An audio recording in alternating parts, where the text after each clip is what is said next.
Hello everyone. Welcome to the What If Anime YouTube channel. Today, we are diving into an exciting new story that will take your imagination to the next level. Let's get started. What if Naruto faked his death and left everyone? The moon hung like a pale eye over Konoha, casting silver light across the newly reconstructed buildings. 6 months had passed since the end of the Fourth Great Ninja War. But for Naruto Uzumaki, the peace felt hollow, a fragile shell concealing something rotten beneath. He crouched on the Hokage monument, perched atop his father's stone head. The village sprawled below him like a constellation of warm lights. The late spring air carried the scent of rebuilding, fresh-cut timber, new paint, and the earthy aroma of growth. Normally, these smells would comfort him. Tonight, they only reminded him of the lie. "You're brooding again," came the deep, rumbling voice from within him. "It's becoming a habit." Naruto didn't respond immediately.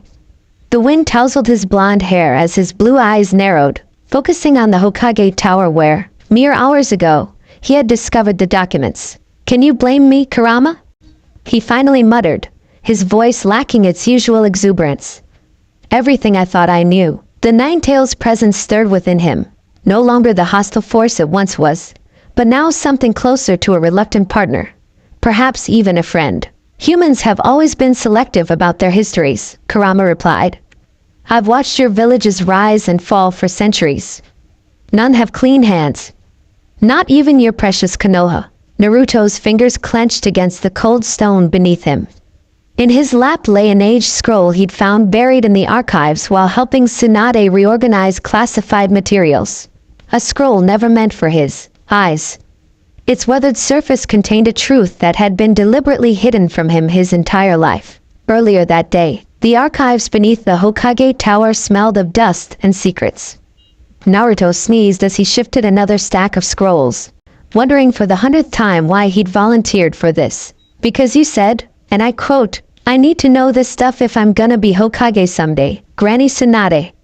Sakura reminded him from across the room, perfectly mimicking his enthusiastic tone. Naruto grinned sheepishly, rubbing the back of his head.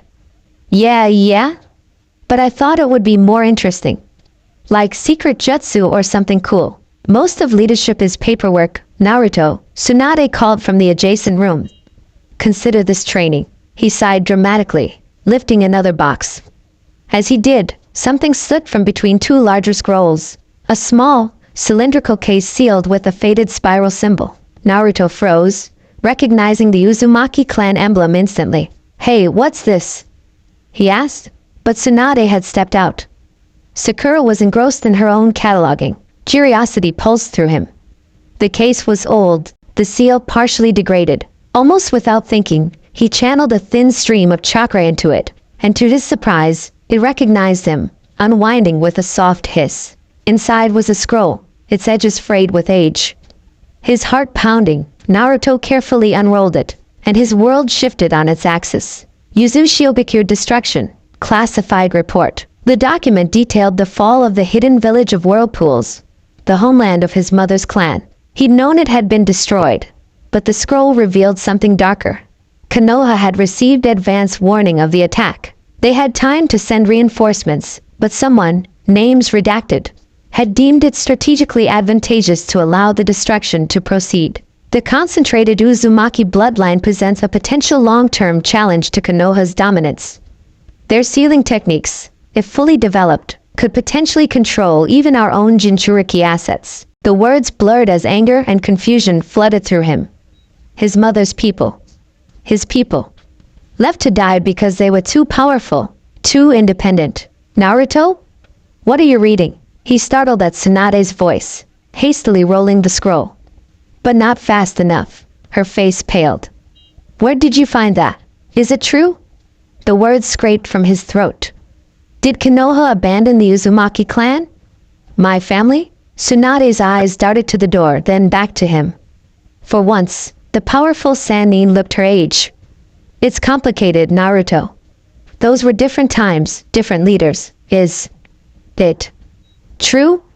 Each word felt like glass in his mouth. After a long moment, she nodded once, her amber eyes somber. Some elements of the council saw the Uzumaki clan as a potential threat because of their sealing abilities. They could have controlled tailed beasts, could have rivaled Konoha's power. When the attack came, certain decisions were made. The room seemed to spin. Naruto felt Kurama stirring within, resonating with his anger. Who made those decisions? He demanded. Most are dead now. But some still sit on the council. Her voice hardened. This isn't something you should pursue, Naruto. The past is past. We're rebuilding now, looking forward. They're my family. The words burst from him, echoing against the stone walls. I grew up alone because of those decisions. Sakura appeared in the doorway, alarmed. What's going on? Tsunade's face closed like a shutter. Nothing that concerns current village matters. Naruto is just learning that history is rarely as simple as we'd like it to be. Back on the monument, the memory of that conversation burned in Naruto's mind. The subsequent meeting with the village elders had been worse. Their dismissive attitudes, their clinical explanations of wartime necessities and unfortunate sacrifices. Koharu Yutane had looked at him with cool assessment, saying, "You of all people should understand the need to control powerful forces for the good of the village. Naruto-kun, your own existence is a testament to that philosophy." Naruto had nearly lost control then. Only Kurama's unexpected intervention, a wave of calming chakra, had prevented him from showing these elders exactly what an uncontrolled force looked like. They see me the same way, he muttered now to the night air. A weapon. An asset. After everything, that's all I am to them. Did you expect anything different? Kurama's voice rumbled with ancient cynicism. Humans create their bins of power and hoard them jealously. Naruto closed his eyes, remembering the countless battles, the pain, the sacrifices, all to protect a village that had been built on secrets and calculated betrayals. The faces of friends flashed through his mind. Sakura, Kakashi, Iruka, Hinata, Shikamaru, they weren't part of this. They didn't know. But the system they served, the village they loved, its foundations were cracked. And then, there was what he'd seen just an hour ago. The administrative building had been nearly empty when Naruto slipped inside, using the shadow clone technique to distract the ANBU guards with a loud, obnoxious version of himself demanding late-night ramen at the other end of the village. Some skills never lost their usefulness. He'd followed Hamura Mitokado, one of the elders, tracking the old man's distinctive chakra signature to a rarely used meeting room in the basement level. Concealing his presence with techniques he'd perfected during the war, Naruto positioned himself above a ventilation grate. Below him, 5 figures gathered around the table. Hamura, 2 council members he recognized from earlier meetings, and 2 shinobi wearing unmarked headbands, likely from the Foundation, Danzo's old organization supposedly disbanded after his death. The Jinchuriki assets must be monitored more closely now, Hamura was saying, his voice like dry paper. The Uzumaki boy in particular. He's become too influential, one of the unmarked ninjas replied. Public opinion sways too heavily in his favor after the war. Then we use that. The people's hero is an asset in his own way. Hamura tapped bony fingers against the table. But we need contingencies.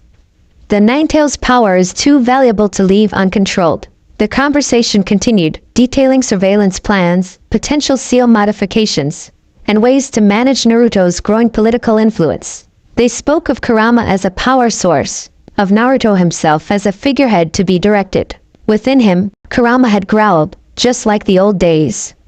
New faces, same intentions. Naruto had stayed until he couldn't stomach another word. His knuckles white, teeth clenched so hard his jaw ached. Now, under the infinite sky, that anger had crystallized into resolve. I wanted to change the system from within, Naruto said softly. Become Hokage, protect everyone, make things better.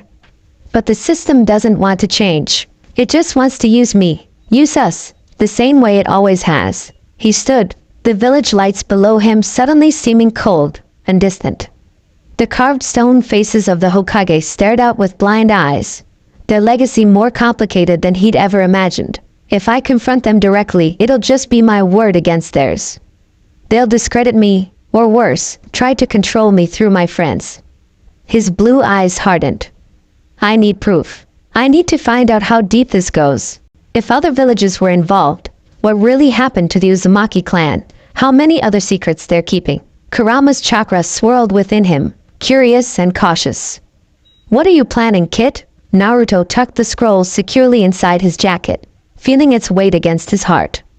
I need to leave the village, find the truth about my clan, about the tailed beasts, about everything they've been hiding. They won't just let their Jinchuriki walk away, Kurama pointed out. Especially not when they're already planning to tighten their control. A bitter smile crossed Naruto's face, so unlike his usual grin that it transformed him into someone older, sharper. Then maybe Naruto Uzumaki needs to disappear for a while. The idea crystallized with startling clarity, born of pain, frustration, and a deeper understanding than he'd ever had before. The wind picked up, carrying away the words as soon as they left his lips. But the decision had been made. For the first time in his life, Naruto would turn his back on the village he had fought so desperately to be acknowledged by. But first, he needed help from the one person who understood what it meant to walk away from Konoha. He needed to find Sasuke. The moon disappeared behind clouds, plunging the monument into darkness. When the silver light returned, Naruto was gone, leaving only faint footprints in the stone dust. The first steps on a path he never imagined taking. Rain hammered against the abandoned outposts like angry fists. 30 miles northeast of Konoha, where the forest gave way to jagged rock formations. Lightning split the sky, illuminating the dilapidated interior in harsh white flashes. Naruto paced, his sandals scuffing against the gritty floor, anticipation crackling through him like the electricity outside. He's coming, Kurama rumbled from within. 3 seconds later, the air shimmered and twisted. Sasuke materialized from the shadows, rainwater streaming from his dark cloak. His singular visible eyes sharp, observant, took in Naruto's tense posture immediately. This better be important, Sasuke said, pushing back his hood. I was tracking a lead on. I'm leaving Konoha, Naruto cut in, the words bursting from him like shrapnel. And I need everyone to think I'm dead. Silence crashed between them, broken only by thunder and the persistent drumming of rain.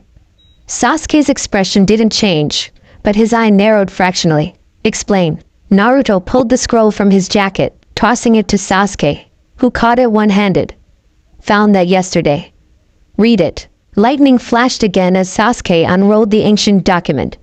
His face, usually impassive, tightened as he scanned the contents. When he finished, he looked up with something Naruto rarely saw in his eyes. Understanding. So you finally see it, Sasuke said quietly. The village system. The lies. I saw more than that, Naruto replied, his voice tight. Last night, a meeting. The council, Foundation remnants. They're planning to manage me, monitor Kurama. After everything, his fists clenched, knuckles widening. I need to find the truth. About my clan, about what else they're hiding. I can't do that with ANBU shadows on my back. And you can't just leave, Sasuke completed the thought. The village would never let its Jinchuriki simply walk away. That's why I need to die. The words came out harder than Naruto intended. Rain hammered harder, as if responding to his intensity. Not really, but convincingly enough that no one comes looking. Sasuke rolled the scroll back up, tossing it to Naruto with a fluid motion. A half smile, dangerous, familiar, curved his lips. Bold move for Konoha's golden boy. Naruto caught the scroll, shoving it back into his jacket. Will you help me or not? Sasuke moved to the cracked window, watching lightning fracture the sky. Your plan? I've requested a solo mission, S-rank reconnaissance near the land of lightning border. Tsunade approved it this morning. Naruto stepped beside him, both men staring out at the storm. I leave in 3 days. Solo? Sasuke raised an eyebrow. That's unusually accommodating. They think they're doing me a favor, giving me space to process what I learned. A bitter laugh escaped Naruto. More likely, they're happy to get me out of the village while they figure out their next steps. Sasuke nodded. And then, I need a way to fake my death convincingly. Naruto paused as Kurama's voice interrupted his thoughts. I can help with that, the Nine Tails interjected. Kurama has an idea, Naruto relayed, turning back to Sasuke. But I'll need you to be the one to find my body, or what's left of it, and report back. Sasuke studied him, raindrops casting moving shadows across his face. You trust me with this? The question carried years of history, betrayal, battles, reconciliation. You're the only one who understands what it means to walk away from Konoha, Naruto said simply. A moment passed between them, acknowledgement of a strange symmetry. Once, Sasuke had been the one to abandon the village, with Naruto desperately trying to bring him back. Now their positions were reversed. Sasuke's lips curved in a sardonic smile. Ironic. Yeah, well. Naruto shrugged, a flash of his old self showing through the grimace. Life's funny that way. You'll need more than just my word, Sasuke said, mind already racing ahead. Physical evidence. A body. Chakra traces. The Inuzuka clan's Niken can track almost anything. That's where it gets complicated. Naruto leaned against the wall, wood creaking under his weight. I've got 3 days to prepare. Lightning cracked, closer this time, illuminating their faces in stark relief. 2 young men planning a deception that would shake the foundations of the ninja world. The next morning dawned with deceptive brilliance, sunlight streaming through Naruto's apartment windows. He moved mechanically through his routine, the weight of his decision pressing on him like a physical thing. Every familiar object, the chipped ramen bowls, the framed photo of Team 7, the plants Sakura had insisted he keep alive, now felt like artifacts of someone else's life. A knock at the door jolted him from his thoughts. Naruto. Sakura's voice called. Are you up? Kakashi-sensei wants to see us. Naruto forced a grin onto his face, the expression sitting unnaturally on his features, and yanked open the door. Morning, Sakura-chan. What's the old man want now? Sakura stood in the hallway, pink hair gleaming in the sunlight, a stack of medical texts clutched to her chest. Her green eyes narrowed slightly as she took in his appearance. Are you okay? She asked, concern softening her voice. You seem off. Naruto's heart lurched. Was he so transparent? Just didn't sleep great, he lied, scratching the back of his head. Too excited about my mission, you know? That's actually what he wants to talk about, she said, falling into step beside him as they headed toward the stairwell. I heard you requested a solo mission. That's not like you. Just need some time to think, he replied, the half-truths sticking in his throat. Been weird since the war ended, right? Everyone figuring out what's next. She bumped her shoulder against his, a gesture of camaraderie that made his chest ache. Sure you don't want company? I could probably get a few days away from the hospital. Nah, he said, keeping his tone light. Some things a guy's gotta figure out alone. The rest of the day blurred past. A meeting with Kakashi, who studied him with 2 perceptive eyes. Lunch at Ichiraka where Naruto forced himself to eat with his usual enthusiasm. Casual conversations with friends who had no idea each interaction might be their last. By nightfall, exhaustion dragged at him from maintaining the charade. But the real work was just beginning. In the privacy of his apartment, Naruto formed the familiar hand sign. Shadow Clone Jutsu. With a series of popping sounds and puffs of smoke, 5 perfect duplicates appeared before him. Each wore his face, his clothes, his trademark grin, but their eyes held understanding beyond normal clones. You know what to do, Naruto said grimly. The clones nodded. These weren't ordinary shadow clones. He poured extraordinary chakra into them, reinforced with Kurama's power. They would last days, not hours, and each carried specific instructions. I'll handle your routine missions and training, said the first. I'll go to Ichiraka every day. Complain about how you get the cool assignment, added the second with a perfect imitation of Naruto's pout.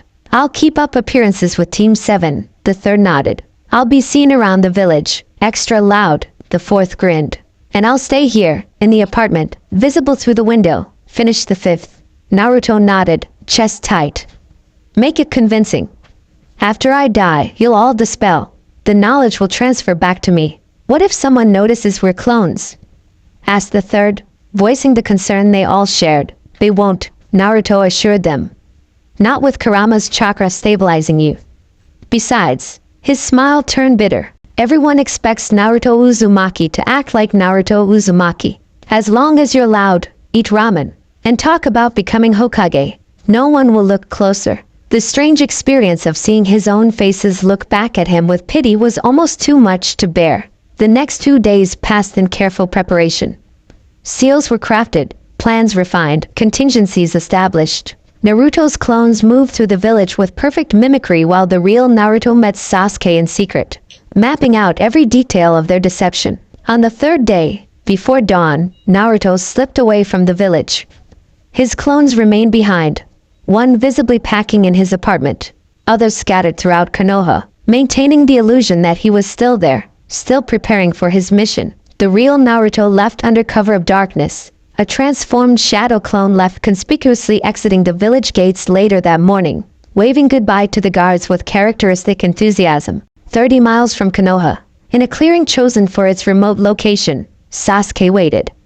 Beside him stood a third figure, the second person Naruto had trusted with his plan. "Are you sure about this?" asked Hinata, her pale eyes troubled but determined. Of everyone in the village, she had been the only other one Naruto had confided in. Knowing her feelings for him would ensure her discretion, and her Byakugan would be essential for what came next. "No," Naruto admitted, landing soundlessly in the clearing. "But I'm doing it anyway. The perimeter is secured," Sasuke reported. "No A and B within 5 miles. Hinata's Byakugan pulsed." "Confirmed." "We're alone." Naruto nodded, steeling himself. "All right then. Let's kill me." The next hour unfolded with meticulous precision. First, Naruto created a perfect shadow clone, not one of his usual blue-charged versions, but one with flesh and bone, sustained by a complex array of seals painstakingly painted across its chest. "Your blood," Sasuke prompted, holding out a vial. Naruto sliced his palm, letting the crimson liquid drip into the container. Sasuke mixed it with prepared components: earth from Yuzusho Bikure, strands of Naruto's hair, a sliver of chakra-receptive metal. "Hinata," Sasuke nodded. The Hyuga heiress stepped forward, hands glowing with precise chakra control as she began to alter the shadow clone's chakra pathways. A technique she'd developed combining medical ninjutsu with her clan's gentle fist. The clone's chakra signature shifted subtly, becoming a perfect match for Naruto's own, down to the distinctive blend with Kurama's power. Now, Kurama's voice rumbled within Naruto. Naruto formed a complex series of hand signs: ram, snake, boar, dragon, tiger, and pushed his chakra outward, connecting with the clone. The seal array on the clone's chest ignited with blue light. "Blood bond, spiritual echo," Naruto intoned, feeling the technique drain nearly half his chakra reserves in an instant. The clone convulsed, its features solidifying, becoming indistinguishable from the original, not just in appearance but in essence. This was beyond transformation. This was near resurrection, a technique Naruto had discovered in the Forbidden Archives, originally developed by the Uzumaki clan for protecting clan leaders. "It's perfect," Hinata whispered, Byakugan revealing the clone's internal structure. "I can't tell the difference." "Now for the destruction," Sasuke said, unsheathing his sword. "Ready?" Naruto removed his jacket and headband, handing them to Sasuke. "Make it convincing." What followed was a precisely choreographed spectacle of violence. Sasuke unleashed techniques against the clone that would have leveled mountains. Fire roaring across the clearing, lightning splitting trees, the scream of a Chidori tearing through flesh. The clone fought back with equal fervor, creating a battle zone that would convince any investigator. Hinata's role was crucial, using her gentle fist to rupture specific chakra points within the clone moments before Sasuke's final attack, ensuring that the clone's chakra would explode outward in a pattern consistent with a Jinchuriki's death. The climax came with devastating intensity. Sasuke's Susanoo materialized, its ethereal blue form towering above the trees, and brought its sword down upon the clone. Simultaneously, Naruto triggered the final seal from his hiding place. The explosion rocked the forest, sending birds scattering for miles. A column of red-orange chakra, Kurama's signature energy, shot skyward before collapsing in on itself. The shockwave flattened trees in a 100-yard radius. When the dust settled, nothing remained of the clone but scorched earth and scattered, bloody fragments of cloth. Sasuke, playing his part perfectly, appeared horrified. He gathered Naruto's tattered, blood-soaked jacket and headband from where they had been strategically placed. The metal plate cracked down the middle. "Too much," he muttered, making it seem as though he was talking to himself, but ensuring his voice carried to where Hinata and the real Naruto concealed themselves. "I didn't mean to, Naruto." His anguished cry echoed through the devastated forest. A performance so convincing that Naruto felt a chill despite knowing it was all staged. Hinata squeezed Naruto's hand once, tears streaming down her face despite knowing the truth. This wasn't entirely an act for her. She was mourning something real. The life Naruto was leaving behind, the bonds being severed. Go, she whispered. I'll make sure everyone believes it. Naruto nodded, his throat too tight for words. He'd already said his goodbyes to her the night before. Quiet words exchanged under moonlight. Promises that someday he would return. Transformed chakra signatures so she alone would recognize him if their paths crossed. With a final hand sign, Naruto activated the transformation jutsu that would become his new identity. Black hair replacing blonde, brown eyes instead of blue, whisker marks fading to smooth skin. The seal tattoo on his abdomen, invisible to normal eyes but apparent to his own awareness, altered the nature of his chakra's outward signature, masking Kurama's presence from all but the most dedicated sensors. As Sasuke began his journey back to Konoha, the bloody evidence of Naruto's death clutched in white-knuckled hands, the real Naruto turned eastward. The first step away from his village felt like stepping off a cliff into darkness. No going back now, Kit, Kurama's voice rumbled within him. No, agreed Naruto, his new identity settling over him like a second skin. Naruto Uzumaki is dead. Behind him, Sasuke's voice carried on the wind, reporting frantically into a communication device, the performance continuing seamlessly. Emergency. Naruto Uzumaki is down. I repeat, Naruto Uzumaki is dead. The words echoed through the forest, a lie that would soon spread like wildfire throughout the ninja world. By sunset, Konoha would be in mourning for its fallen hero, and by that time, Naruto, now a black-haired stranger with unremarkable features, would be miles away, following the path to truths long buried, leaving behind everything and everyone he had ever loved, except his determination.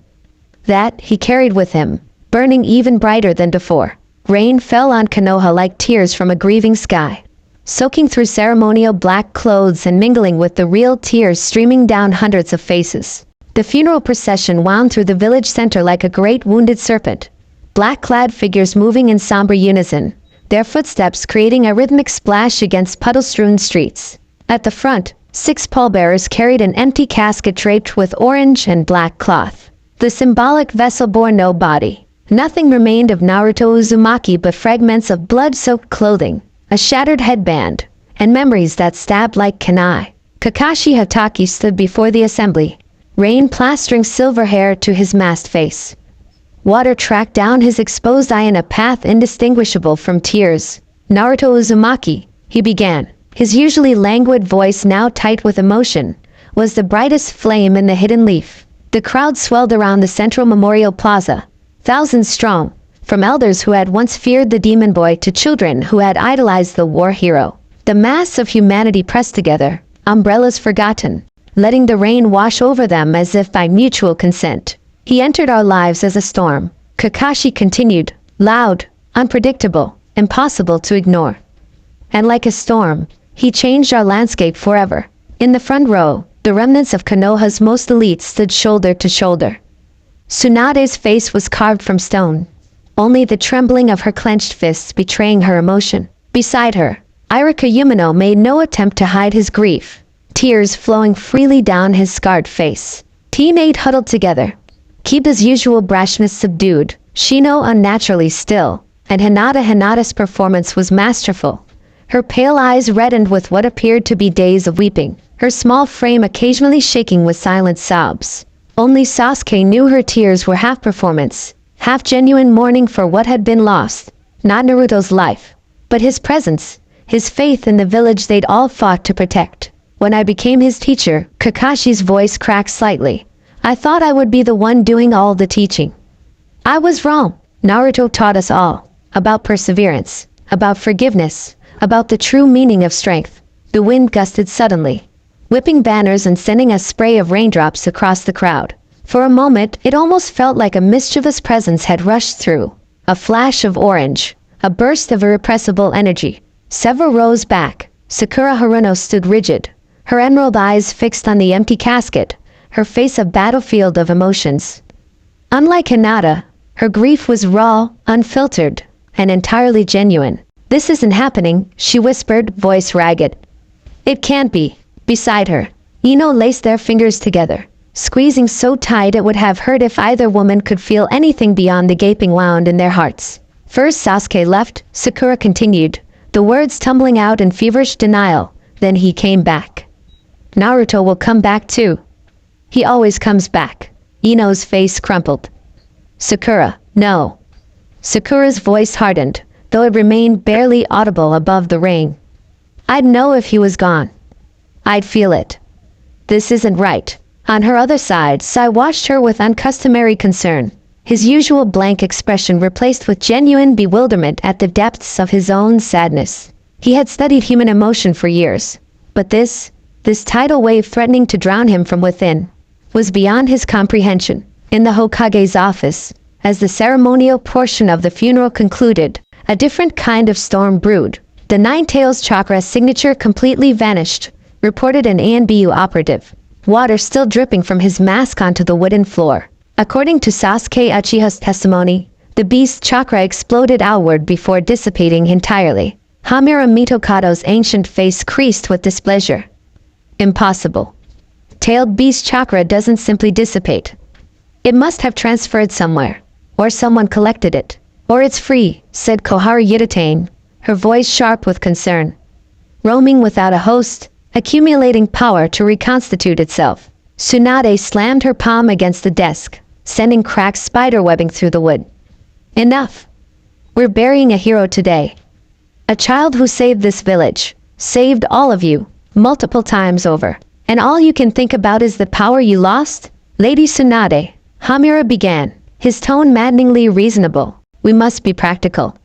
The Nine-Tails, his name, came a quiet voice from the doorway, his Kurama. Heads turned to see Gaara of the Sand, the dark rings around his seafoam eyes more pronounced than usual. Despite the rain outside, not a drop touched his immaculate Kazekage robes. A thin layer of sand had shed the water before it could reach him. The beast has a name, Gaara continued, entering uninvited, just as Naruto had a name when you called him a monster.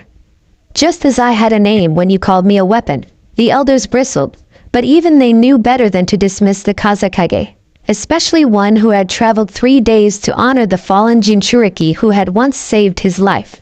That may be, Koharu said stiffly, but the fact remains that a tailed beast without a Jinchuriki is a threat to your control. Tsunade cut in, amber eyes flashing.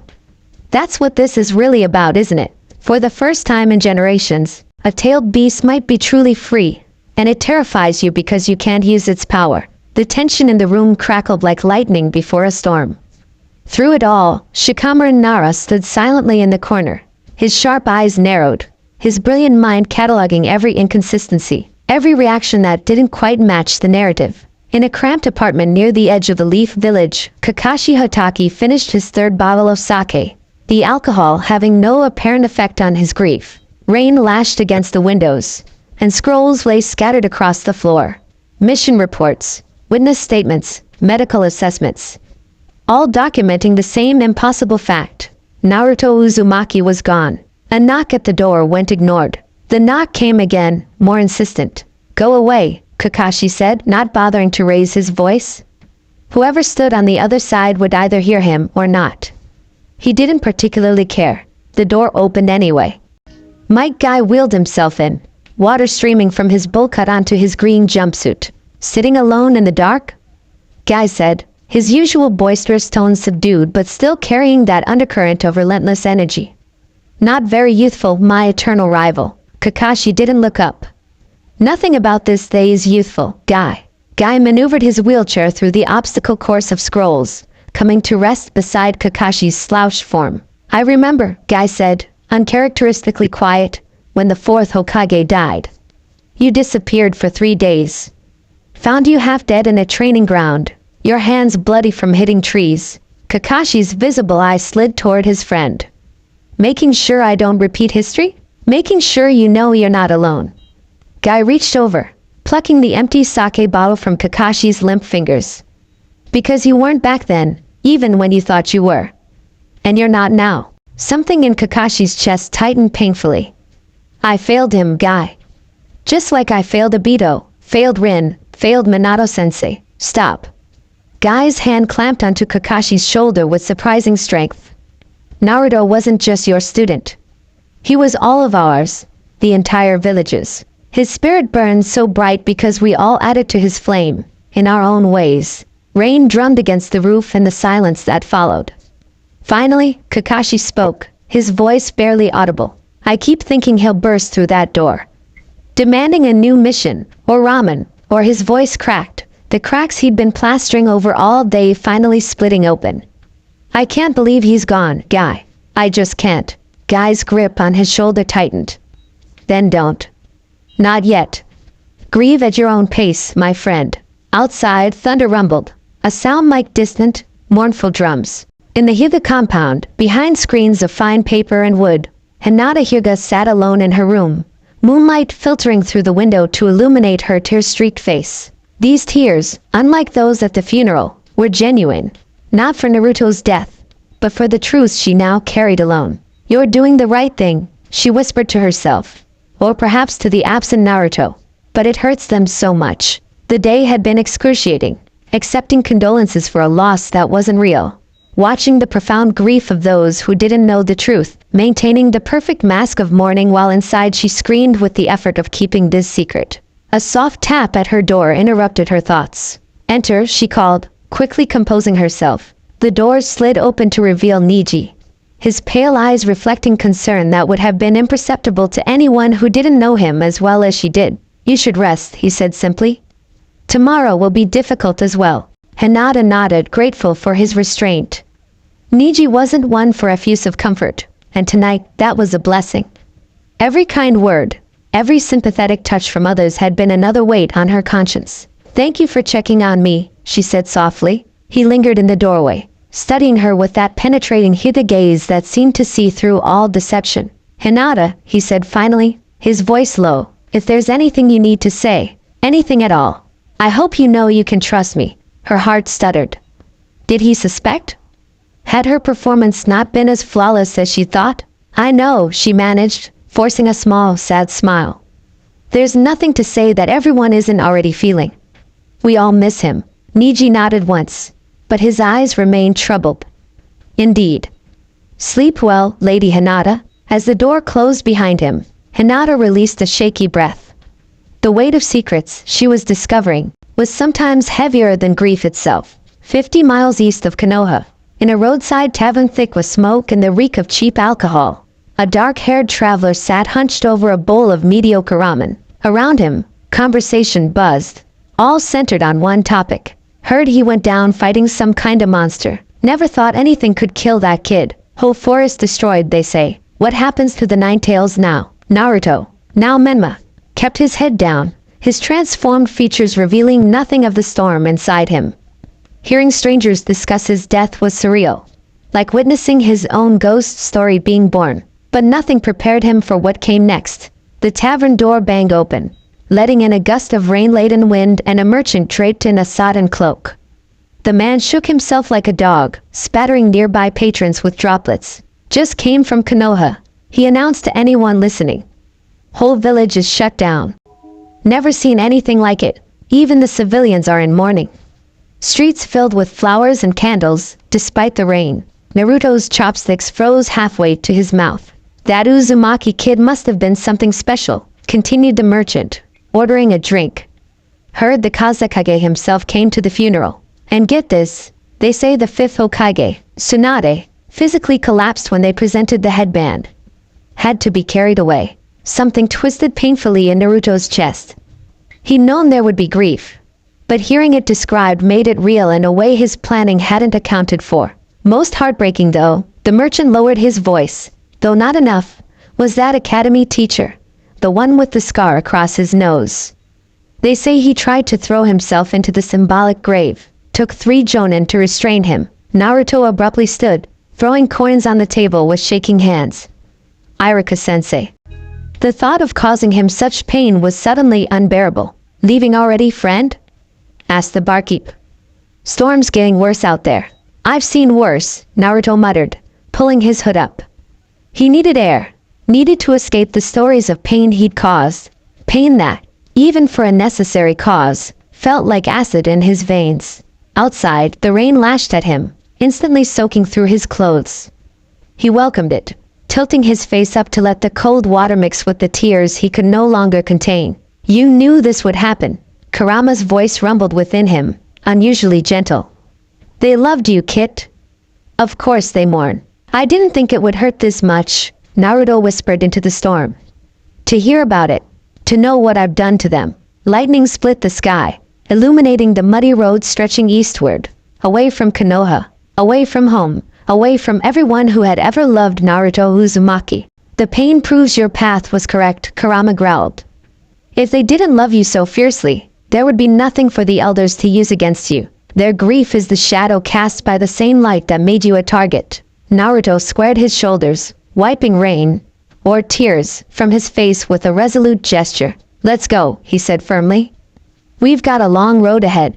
The Konoha Intelligence Division was silent at 3 in the morning, most analysts having departed hours ago. Only a single light burned, a desk lamp illuminating a scarred wooden surface covered with papers, photographs, and maps. Shikamaru Naruto's narrow eyes scanned the materials, his nimble fingers occasionally moving a document or adjusting the position of a marker on the map. To anyone passing by, he might have appeared to be working on standard intelligence analysis. Only a closer look would reveal that every document related to one incident, the death of Naruto Uzumaki. It doesn't add up, he murmured to himself, tapping a photograph of the destruction site. The blast pattern showed a perfect radial dispersion from a central point. Too perfect. He shifted to the mission parameters. Naruto had requested a solo reconnaissance mission in an area known to be relatively safe, despite its proximity to the Land of Lightning border. Why there? Why alone? Then there was Sasuke's involvement. By the Uchiha's account, he had encountered Naruto by chance while returning from his own mission. The timing was convenient, suspiciously so. Most telling of all was the physical evidence, or rather, the specific lack thereof. A destroyed clearing, a blood-soaked jacket, a shattered headband. No body, not even fragments. An explosion powerful enough to obliterate a Jinchuriki completely would have leveled half the forest, not just the clearing. What were you up to, Naruto? Shikamaru whispered, his brilliant mind calculating possibilities, eliminating variables, narrowing probabilities. He pulled another document from the stack. Medical analysis of the blood on Naruto's jacket. The report confirmed it was indeed Naruto's blood, type B, with traces of the Nine Tails chakra. But the distribution pattern was odd, too evenly spread, as if it had been applied, not spattered from a wound, Shikamaru concluded, eyes widening slightly. The sound of footsteps in the hallway caused him to quickly shuffle the papers, covering the most incriminating ones with mundane reports. The door opened to reveal Ino, her blonde hair disheveled, eyes red-rimmed from crying. Thought I'd find you here, she said, voice hoarse. You can't keep doing this, Shikamaru. You need to rest like everyone else. Just finishing up, he lied smoothly, stretching as if tired. Too troublesome to leave it half done. Ino wasn't fooled. She stepped closer, glancing at the documents. You're investigating his death? Why? Shikamaru hesitated. If anyone would understand, it would be his teammate. But if his suspicions were correct, the fewer people who knew, the better. For everyone's safety, including Naruto's, wherever he might be. Just making sure we have all the facts, he said finally. For the official record. The facts, Ino repeated, her voice cracking, are that our friend is gone. No amount of analysis will bring him back, Shikamaru. He met her eyes, seeing the raw grief there, and felt a stab of guilt. If he was right, he was allowing her to suffer unnecessarily. If he was wrong, he was creating false hope that would only deepen her pain later. You're right, he conceded, beginning to gather the papers. I'll wrap this up tomorrow. Ino nodded, seemingly satisfied. Good. And Shikamaru? He wouldn't want us to stop living just because he did. After she left, Shikamaru stood motionless in the pool of lamplight, the weight of his suspicions heavy on his shoulders. Outside, the rain had finally stopped, leaving behind a sky washed clean, stars emerging from behind thinning clouds. The question isn't whether you're dead, Naruto, he murmured to the empty room, tucking a key document into his vest pocket. The question is why you want us to think you are. He extinguished the lamp, plunging the office into darkness. But in his mind, a different kind of light was growing, the first glimmer of understanding, the beginning of a trail he would follow no matter where it led. As Konoha slept, wrapped in the heavy blanket of collective grief, three people remained awake. Sasuke, guarding a secret that wasn't his.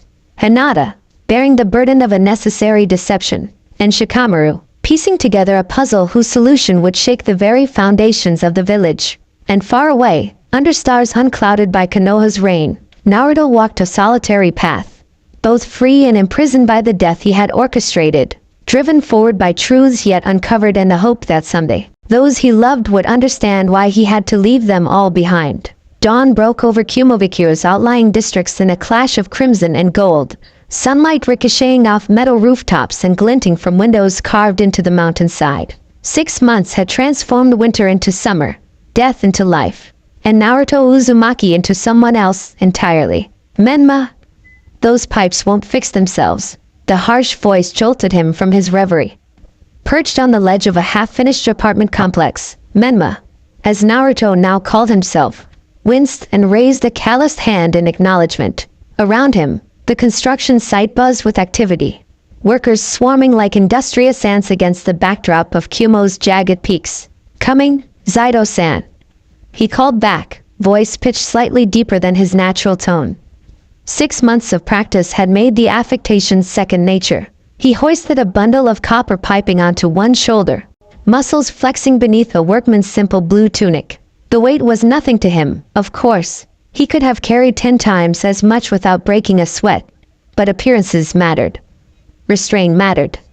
Being unremarkable mattered. Another thrilling day in the life of a plumber's apprentice, Kurama's voice dripped with sarcasm inside his mind.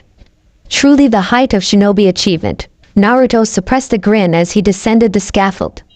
"You're just mad because you don't get to destroy anything," he thought back. The Nine-Tails' rumbling chuckle reverberated through his consciousness, a sensation he'd grown accustomed to over months of almost constant internal dialogue.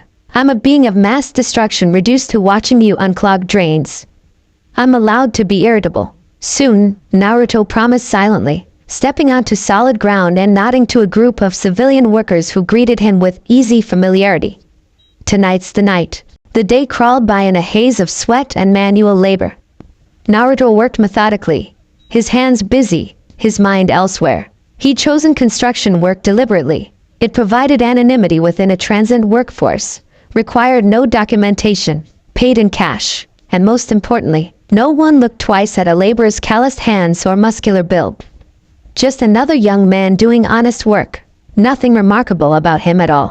Except, of course, for the nine-tailed fox sealed inside him, and the fact that the entire ninja world believed him dead.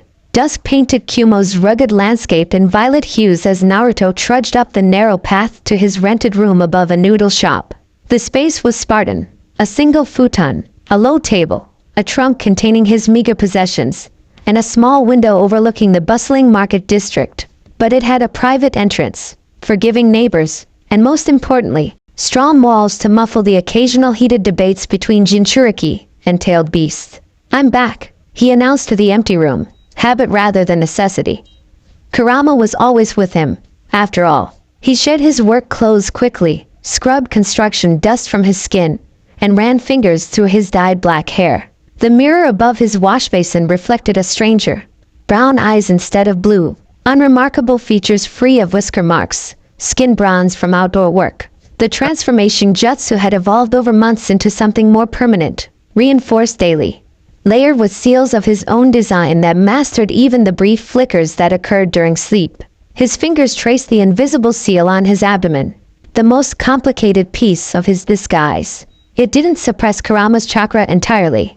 That would have killed them both. But rather diffused it, altered its signature, made it unrecognizable even to sensors specifically searching for the nine tails. "Admiring your handiwork again?"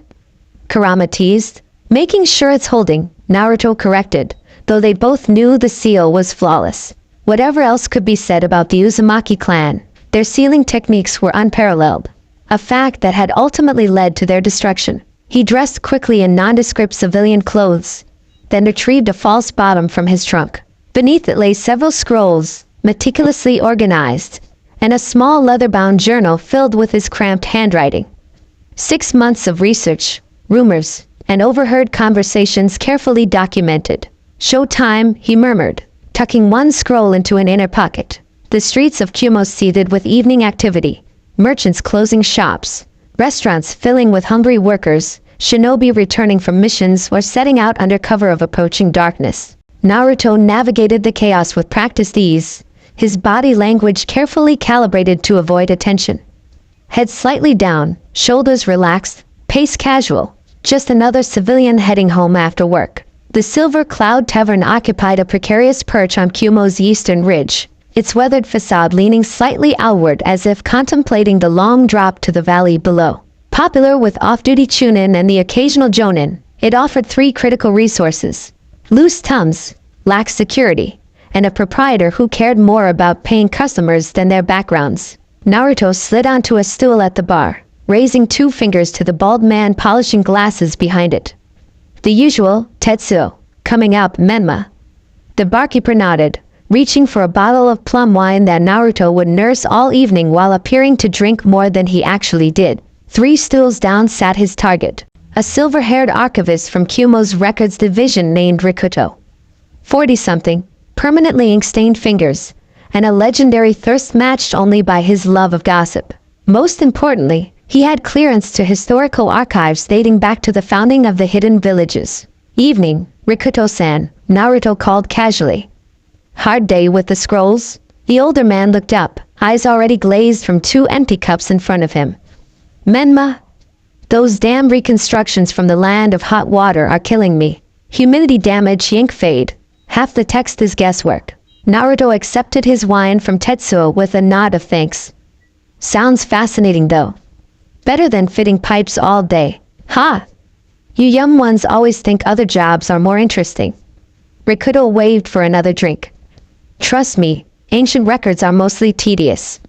Tax scrolls, border treaties, fishing rights disputes. Occasionally you find something juicy, but most history is bureaucracy with occasional bloodshed." "What counts as juicy in ancient scrolls?" Naruto asked, sliding onto the neighboring stool as if pulled by genuine curiosity. "Oh, you know, conspiracies, forbidden techniques, the real reasons behind famous battles." Rikuto's voice dropped dramatically. "The stuff they don't teach academy students."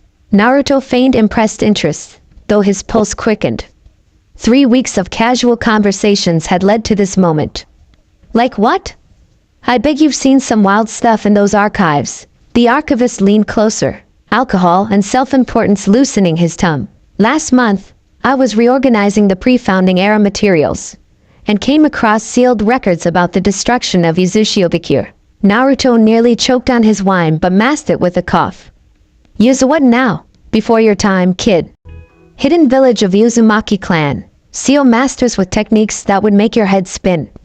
Wiped out during the Second Shinobi War." Rikuto's eyes gleamed with the excitement of sharing forbidden knowledge.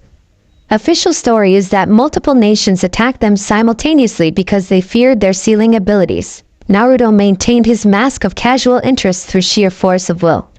"But the real story?" Rikuto glanced around before continuing, voice low. "There was a prophecy, or a rumor of one. Something about the Uzumaki bloodline producing a child who would either save or destroy the shinobi world. Most dismissed it as superstition, but enough people believed it to make the major villages nervous. Ice spread through Naruto's veins. A prophecy? About him? Or perhaps his mother? So they destroyed an entire clan over a rumor?" he asked, genuine horror flavoring his voice. "That's politics for you." Rikuto drained his cup. "But here's where it gets interesting. Konoha was supposed to be their ally. Had marriage ties to the Uzumaki clan and everything. But when the attack came, he drew a finger across his throat in a slashing motion. They didn't help?" Naruto supplied, already knowing the answer. "Worse. There's evidence they knew about it beforehand." Rikuto's bloodshot eyes widened dramatically. "Maybe even helped plan it."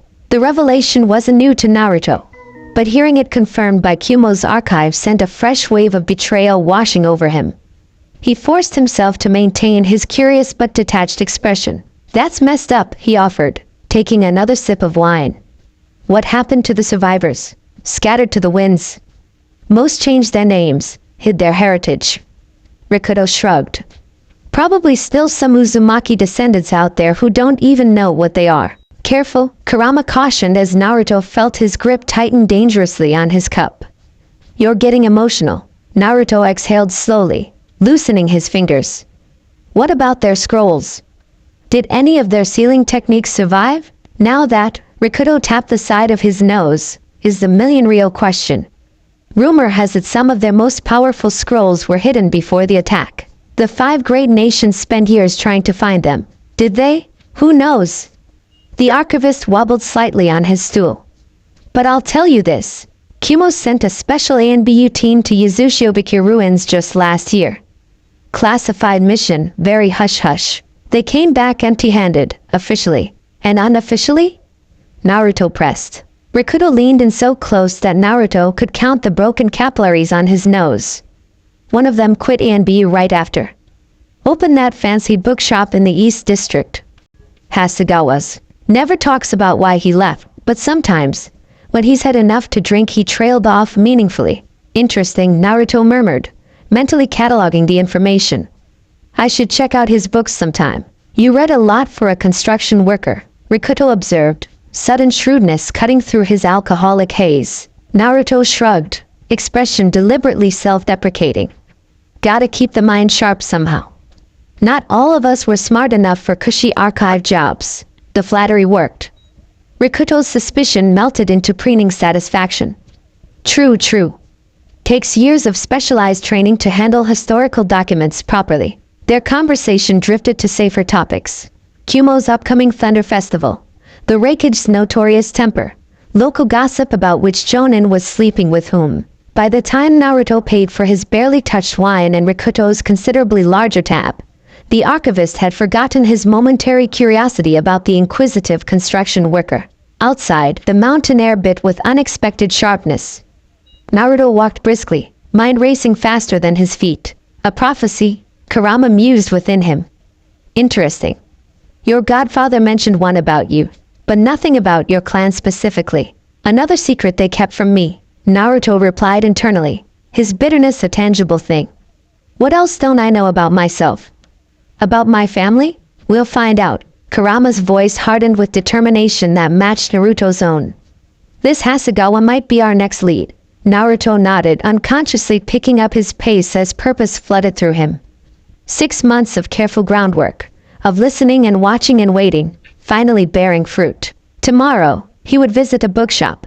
Hasegawa's literary emporium perched between a weapons shop and a flower stall in Kumo's East District. Its modest frontage belying the cavernous interior. Books towered in precarious stacks, scrolls nestled in cedar cabinets, and the scent of paper and binding glue hung thick in the air. Welcome, called a voice from somewhere behind a particularly imposing shelf. Browse as long as you like. Naruto stepped carefully into the literary labyrinth, senses instantly alert. The proprietor was a chakra signature first, tightly controlled but unmistakably Jonin level. Before he was a physical presence emerging from between history and fiction sections. Toru Hasegawa stood slightly taller than Naruto, lean rather than muscular, with prematurely silver hair cropped close to his scalp and a scar that bisected his left eyebrow. His hands, now gesturing welcomingly, bore the telltale calluses of someone intimately familiar with weaponry. Looking for anything in particular? The former Anbuyu's eyes, sharp despite his genial expression, assessed Naruto with professional thoroughness. Just browsing, Naruto replied with a carefully calibrated smile. Friendly but not memorable. I'm new to serious reading. Any recommendations for beginners? Depends on your interests. Hasegawa moved toward a nearby shelf with the fluid grace of someone who had spent years moving silently through enemy territory. History, maybe? I know embarrassingly little about the world before the Great Wars. Something flickered in Hasegawa's expression. Interest, perhaps, or wariness. An admirable gap to fill. Early formation of the hidden villages, or something more ancient. Older is better, Naruto responded, trailing his fingers along a row of spines. I've always been fascinated by clans that don't exist anymore. Like, he feigned trying to remember a half-forgotten name. The Yuzawatsu clan? The ones who were seal masters? Hasegawa went utterly still, only his eyes moving as they reassessed Naruto with new intensity. The Uzumaki clan, he corrected, voice carefully neutral. An obscure interest for a construction worker. The hairs on Naruto's neck prickled.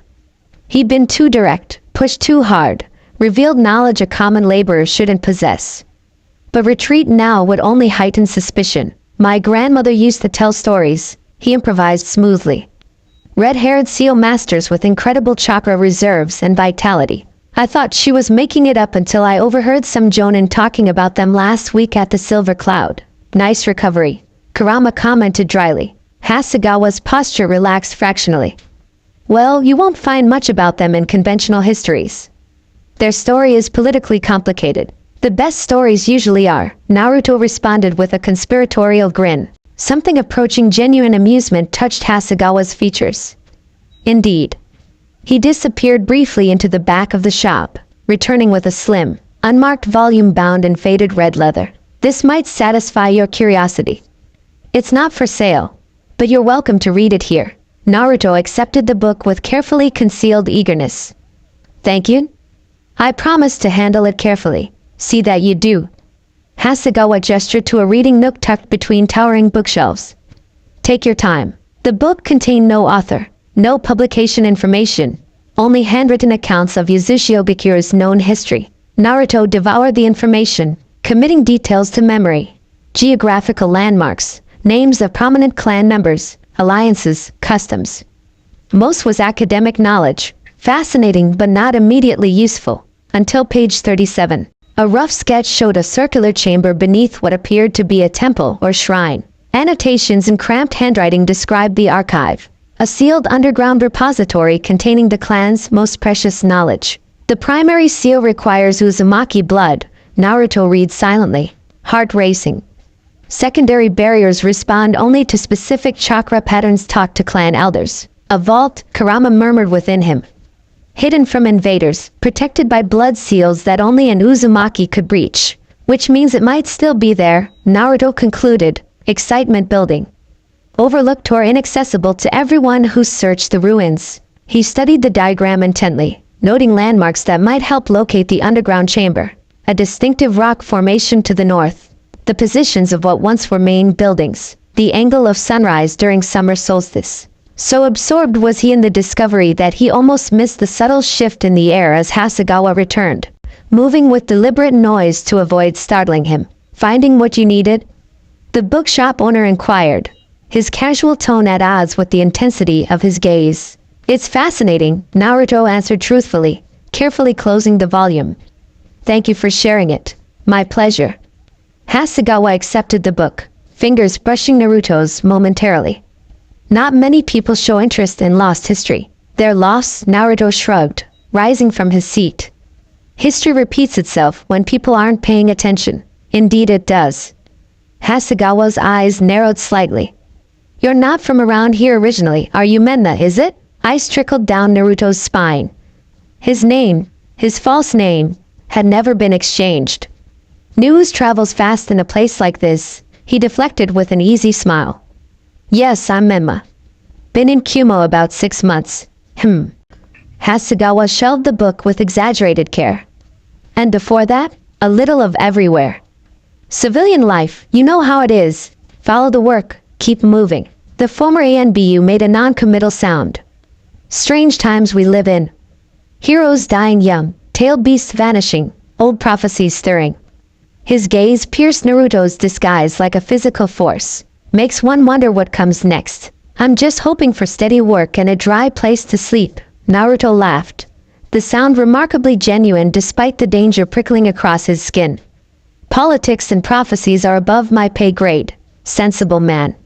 Hasegawa smiled, the expression not reaching his eyes. Feel free to visit again. I'm always happy to help curious minds. The invitation carried an unmistakable undercurrent. I'll be watching you. I'll do that, Naruto promised, moving toward the exit with carefully measured steps. Thank you for your time. Outside, surrounded by Kumo's bustling afternoon crowds, Naruto maintained his casual pace despite the urgent need to put distance between himself and the bookshop. Only when he had navigated 3 marketplaces and twice as many alleyways did he duck into a secluded alcove to collect himself. He suspects something, Kurama stated the obvious. Yes, Naruto agreed, heart rate finally slowing. But he doesn't know what, exactly.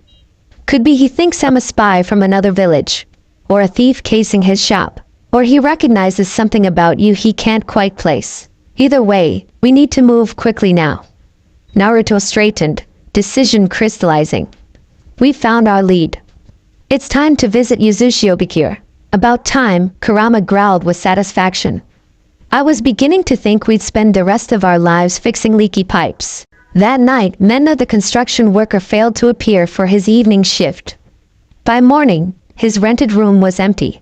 Payment for the month left neatly on the table. Just another transient worker moving on. Nothing remarkable about it at all. Except for the former ANBU operative who found the absence very remarkable indeed. Toru Hasegawa stood in the abandoned room, fingers tracing the faint residue of chakra that lingered in the air. Strange, complex, oddly familiar chakra that tugged at his memory like a half-forgotten dream. Interesting, he murmured, picking up a strand of black hair from the floor, examining the barely perceptible blonde roots. Very interesting indeed. He pocketed the hair and departed as silently as he'd arrived, leaving no trace of his presence. Outside, dawn broke over Kumogakure, sunlight chasing shadows across the mountainside. Far to the south, moving with the ground-eating pace of a shinobi no longer pretending to be anything else, Naruto Uzumaki raced toward the sea, toward ruins, toward answers buried in the rubble of his ancestral home. Behind him, the life of Menna dissolved like morning mist. Ahead lay Yuzushiobikir, and perhaps, at long last, the truth about his clan's destruction and his own complicated destiny. Cherry blossoms whirled through Konoha's streets like pale pink snow, catching in hair and clinging to shoulders as villagers bustled beneath the canopy of spring. Hammers rang against wood and steel as construction continued on the village's eastern quarter. The rhythm of rebuilding now as familiar as birdsong. 1 year had passed since Naruto Uzumaki's death, and life, as it inevitably must, had lurched forward. Kakashi Hatake stood on the Hokage Tower's balcony, the ceremonial robes hanging from his lean frame like an oversized costume he'd been forced to wear for someone else's play. The fifth face on the Hokage monument, his face, still looked alien to him, the stone carvers having somehow managed to capture his perpetual expression of mild discomfort beneath the mask. "You're brooding again," came Tsunade's voice from behind him. She joined him at the railing, sake cup dangling from her fingers though it wasn't yet noon. "It's unbecoming of a Hokage," says the woman who threw a desk through a wall during her first week in office. Kakashi responded without turning. Tsunade's laugh was sharp, brittle. "Fair point." She followed his gaze across the village, where preparations for the spring festival competed with the everyday business of a shinobi village. He would have loved this, you know. All the colors, the chaos. Kakashi's fingers tightened imperceptibly on the railing. "I know. Is that why you've been avoiding the festival committee?" "4 meetings missed and counting. I've been busy. You've been hiding." Tsunade's amber eyes narrowed as she studied his profile. This was always coming, Kakashi. If not now, then later. The mantle passes. The village continues. It should have been him. The words escaped before he could contain them, soft but fierce. "I was keeping the seat warm. That was the plan." Tsunade drained her cup in a single motion. "Plans change. People die. The rest of us adjust." A hint of her old steel returned to her voice. "The inauguration ceremony is in 3 days. I expect you to at least pretend you want the job." She turned to leave, her footsteps quick and sharp against the wooden floor. At the doorway she paused. "And Kakashi? The daimyo delegation arrives tomorrow. Try not to be reading porn when they get here." The door slid shut behind her with a decisive thunk, leaving Kakashi alone with the wind, the cherry blossoms, and the weight of a legacy he'd never wanted to inherit. The training ground erupted in a spectacular collision of fire and lightning. Trees toppled, earth buckled, and at the epicenter, 2 figures blurred with impossible speed. Sasuke's Chidori screamed against Sakura's chakra-enhanced fist, the resulting shockwave flattening grass for 50 yards in every direction. "You're holding back," Sakura accused, pink hair plastered to her forehead with sweat, eyes gleaming with a mix of fury and exhilaration. Sasuke deactivated his Sharingan, a slight smirk touching his lips. "You wouldn't be standing if I wasn't. Arrogant as ever, she shot back, but there was no real heat in her words. She dropped to the ground, chest heaving, legs folding beneath her. Again. This time with full force. No. Sasuke sheathed his sword with practiced efficiency. You've already pushed past your limit twice today. I don't have limits anymore. The steel in Sakura's voice could have cut glass. Not since. She didn't finish the sentence. She didn't need to. The empty space where Naruto should have been stood between them like a physical presence, invisible but undeniable. Sasuke felt the now familiar twist of guilt in his gut. Every time he looked at Sakura, at any of them, the knowledge burned like poison in his veins. I'm the reason you hurt. I'm the reason you push yourself to breaking. I'm the reason you think he's gone. Enough for today, he said, voice deliberately neutral. You have hospital shifts to cover. Sakura's eyes flashed. Don't tell me what I have to do, Sasuke. You lost that right when you walked away. The irony of her words hit him like a physical blow. What would she say if she knew what he'd helped Naruto do? Would she understand, or would she despise him even more than when he'd abandoned the village himself? Fine. He turned away, unable to meet her gaze. Do what you want. I always do. She rose, dusting herself off with quick, angry movements. Since when do you care what happens in this village anyway? You're barely here. The accusation stemmed precisely because it held truth. He'd been taking longer missions, staying away from Konoha for weeks at a time, using every excuse to escape the daily reminder of the secret he harbored. The village needs capable shinobi in the field, he replied mechanically. Especially now. What the village needs, Sakura snapped, is for its strongest defenders to be present, not running away from ghosts. Sasuke's head snapped toward her, eyes narrowing.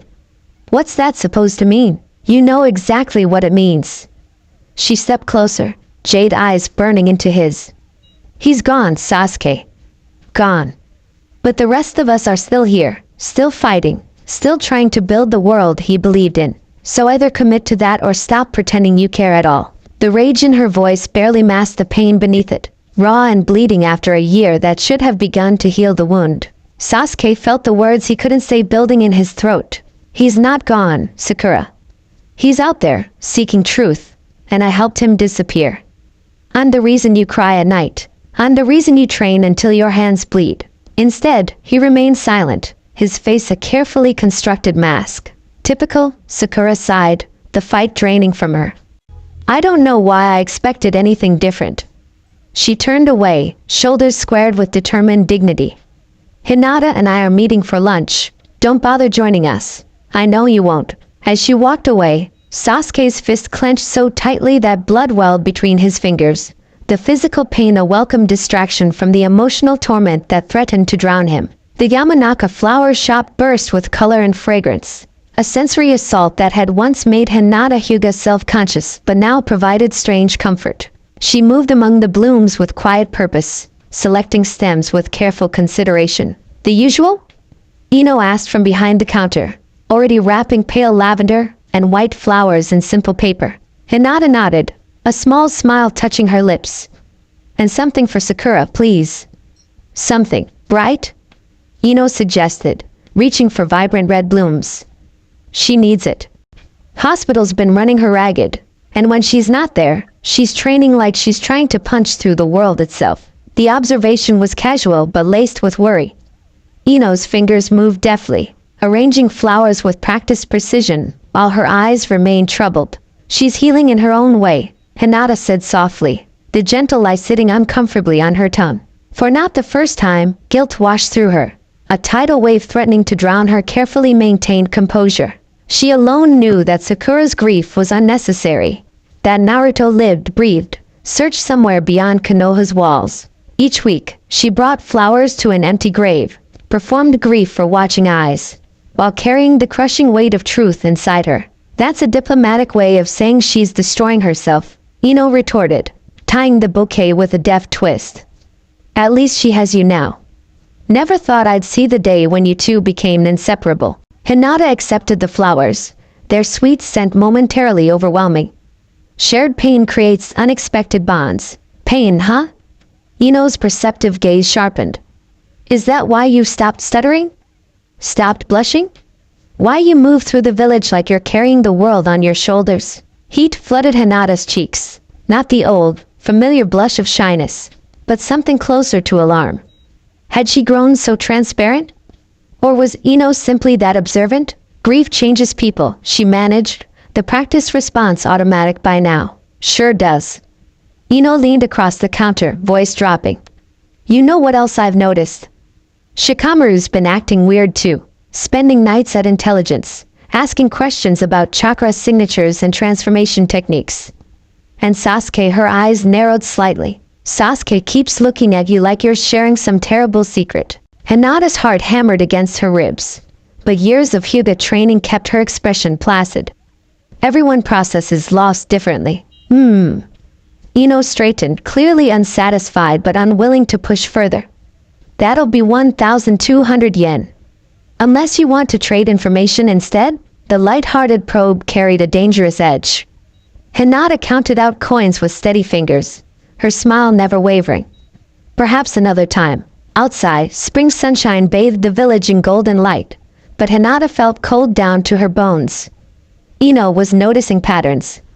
Shikamaru was asking questions. How long before someone connected the dots? How long before Naruto's carefully constructed deception unraveled? She clutched the flowers tighter and quickened her pace toward the memorial stone, where she would perform her weekly ritual of mourning for a man who wasn't dead. The Nara clan forest whispered with secrets as twilight descended, shadows stretching between ancient trees like living things. Shikamaru knelt beside a small stream, arranging stones in a complex pattern that would make no sense to anyone watching. But no one was watching, or so he thought. Planning to catch fish, or plotting village domination? Sasuke's voice came from directly behind him, a deliberate announcement of presence from a man who could move in perfect silence when he chose. Shikamaru didn't startle. He'd half expected this confrontation for weeks now. Mather. Just thinking. With rocks? Some thoughts are too troublesome to keep in my head. Shikamaru stood, brushing dirt from his knees. But you didn't track me to the middle of nowhere to discuss my thinking habits. Sasuke's dark eyes revealed nothing. Kakashi mentioned you've been requisitioning mission reports. Specifically, reports about my movements 6 months before Naruto died. The phrasing, before Naruto died, not before Naruto's death or before we lost Naruto, registered in Shikamaru's analytical mind, another small piece clicking into place. Official intelligence business, he replied, watching Sasuke's face carefully. The new Hokage likes his paperwork organized. Try again, Sasuke said flatly. You've been accessing medical records too. Blood analyses. Chakra signature documentation. Shikamaru sighed, shoving hands into his pockets with practiced casualness that belied the tension coiling through him. You've been watching me. You've been asking questions. I'm an intelligence officer. Questions are my job, not these questions. Sasuke stepped closer, his presence suddenly menacing despite his controlled expression. Whatever you think you're finding, Shikamaru, let it go. The direct threat confirmed everything Shikamaru had suspected. His pulse quickened, but his voice remained steady. Interesting advice coming from you. Since when does Sasuke Uchiha care about maintaining comfortable illusions? Since the truth could endanger people you claim to care about. Checkmate. In 7 words, Sasuke had confirmed Naruto was alive, and that knowledge of this fact would put him at risk. Shikamaru felt a rush of vindication followed immediately by anger. You helped him, he said, the words not a question but an accusation. You helped him fake his death. You let the entire village, his friends, his family, believe he was gone forever. Sasuke didn't deny it. His silence was confirmation enough. Does Hinata know? Shikamaru pressed, mind racing through possibilities. She's been different. Composed. Grieving but contained. A muscle twitched in Sasuke's jaw. Leave her out of this. So that's a yes. Shikamaru laughed without humor. The 2 people he trusted. Of course. His eyes hardened. Do you have any idea what you've done to the others? To Sakura? To Irika? They're drowning in grief for someone who isn't even dead. There are larger concerns than personal feelings, Sasuke replied coldly. Bullshit. Shikamaru's typical lazy drawl vanished, replaced by sharp anger. You don't get to decide which pain is necessary. You don't get to play God with people's hearts. I didn't decide anything. He did. The simple statement hung between them, heavy with implication. Naruto had chosen this path. Naruto had orchestrated his own disappearance. Naruto had willingly inflicted this pain on those who loved him. Why? Shikamaru demanded. What could possibly be worth this? Sasuke's expression shifted subtly, something like respect flickering in his dark eyes. Ask him yourself, when you see him again. So he is coming back. Another confirmation, another piece of the puzzle. If he survives what he's doing. Sasuke's voice carried genuine concern. Which is why you need to stop digging, Shikamaru. Your questions draw attention. Attention creates danger, for him, and for anyone who knows the truth. Shikamaru considered this, weighing options, calculating probabilities. The council suspects something too. I've seen them watching Hinata, questioning the ANBU who investigated the explosion site. All the more reason to stand down, or all the more reason to have another ally who knows the truth. Shikamaru countered. Someone who can run interference from within intelligence. Sasuke studied him with new intensity. You protect a lie that's causing your friends pain? I'd protect Naruto, Shikamaru said simply. And I trust that he had a damn good reason for all this. But I need to know what that reason is. The standoff stretched between them. Two brilliant minds assessing risks and rewards in perfect silence. Finally, Sasuke reached a decision. Not here, he said, glancing around. Tomorrow night. The abandoned Uchiha shrine. Come alone or don't come at all. With that, he vanished in a swirl of leaves, leaving Shikamaru alone with the tumult of his thoughts, and the absolute certainty that the world was about to change again. The Hokage's office hummed with tension as reports piled on Kakashi's desk, each more concerning than the last. 3 attacks in the past month, Shizen summarized, pointing to marked locations on a map spread across the desk. All targeting sites with historical connections to Jinchuriki, or tailed beasts. Casualties? Kakashi asked, visible eye scanning documents with rapid efficiency. Minimal so far. They seem more interested in information than killing. They raid archives, interrogate local officials, then disappear. Tsunade interjected from where she lounged against the window, ostensibly present as an advisor but really to make sure Kakashi didn't escape his administrative duties. Reports vary, Shizen admitted, flipping through notes. Some witnesses described figures in unmarked black cloaks. Others mention masks similar to Anbu but with different markings. All agree they're highly skilled shinobi, possibly Jonin level, or above. Not Akatsuki remnants? Kakashi pressed. No red clouds, no rings, no consistent physical descriptions, Shizen confirmed. This is a new group with new objectives, but related to the tailed beasts, Tsunade mused. Interesting timing, considering everyone believes the 9 tails vanished with Naruto's death. Kakashi's eye narrowed slightly. What are they looking for? The beasts themselves? Information about them? Unknown, Shizen sighed. But their pattern is systematic. They started with minor locations and have been working towards sites of increasing significance. If they follow this trajectory, Tsunade said slowly, they'll eventually target Uzushiobikure. Kakashi finished, the realization hitting him with sudden clarity. The Uzumaki clan specialized in sealing techniques, particularly those involving tailed beasts. The room fell silent as implications settled over them. Shizen was the first to speak, her voice unusually hesitant. There's something else. The Sensor Division reported an unusual chakra signature at the ruins of Uzushiobikure 3 days ago. Brief but powerful, like someone unleashed a high-level technique and then immediately suppressed it. Kakashi straightened, instantly alert. Uzumaki chakra? Unclear. It was gone before they could identify it specifically. But Shizen hesitated. One sensor described it as eerily familiar. Like something they'd felt before but couldn't quite place. Something cold settled in Kakashi's stomach. Dispatch an ANBU team immediately. Full reconnaissance, no engagement unless absolutely necessary. Already selected, Shizen nodded. Team Ro can depart within the hour. Do it, Kakashi ordered, rising from his desk with sudden energy. And add Sasuke Uchiha to the team. Tsunade raised an eyebrow. Sasuke? He's not Andy. No, Kakashi agreed. But he's the strongest sensor we have available. And his Sharingan might identify chakra signatures that others would miss. He paused, something like intuition prickling at the back of his mind. And he knew Naruto's chakra better than almost anyone. You think this could be related to Naruto? Shizen asked, voice hushed. I think, Kakashi said carefully, that coincidences make me nervous, especially when they involve the Uzumaki clan and mysterious chakra signatures appearing exactly 1 year after we lost our Jinchuriki. Tsunade's eyes sharpened with sudden intensity. You suspect something. I suspect everything, Kakashi corrected. It's how I've stayed alive this long. He refocused on Shizen. Send the team. Maximum urgency. Absolute discretion. I want reports directly to me, no one else. As Shizen hurried from the room, Tsunade approached Kakashi with measured steps. You're not telling me everything. Kakashi met her gaze steadily. Neither are you. A charged silence stretched between them, filled with unasked questions and unvoiced suspicions.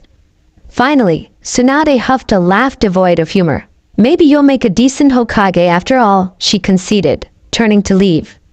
At the door, she paused, her voice uncharacteristically soft. For what it's worth, I hope you're right to hope. I'm not hoping, Kakashi replied, though the lie tasted bitter on his tongue. I'm investigating anomalies.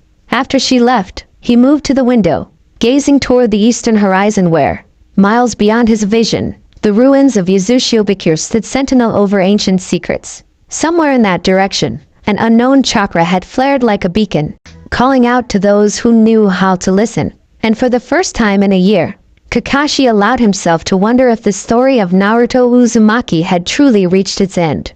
In the shadowed privacy of her bedchamber, Hinata Hyuga sat cross-legged on her futon, palms flat against her knees, eyes closed in deep concentration. Her breathing slowed, steadied, as she extended her senses outward in a technique known only to those of her bloodline, a variation of the Byakugan that sought not physical forms but chakra echoes across vast distances. Where are you?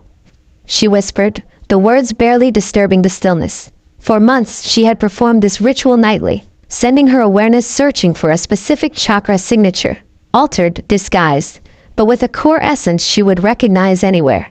Most nights she found nothing, the distance too great, his concealment too thorough. But tonight something changed. Far to the east, beyond forests and mountains and sea, a flicker of familiar energy pulsed like a heartbeat, faint but unmistakable, carrying with it a sense of triumph and discovery that made her own heart race in response. Hinata's eyes snapped open, pale irises reflecting moonlight.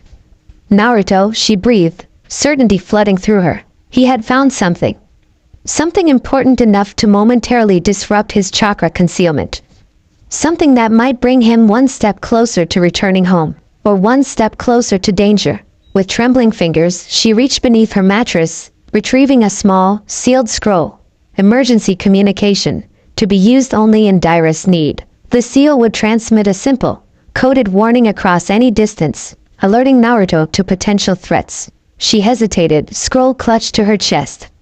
To use it now would risk exposure, might jeopardize whatever breakthrough he had achieved.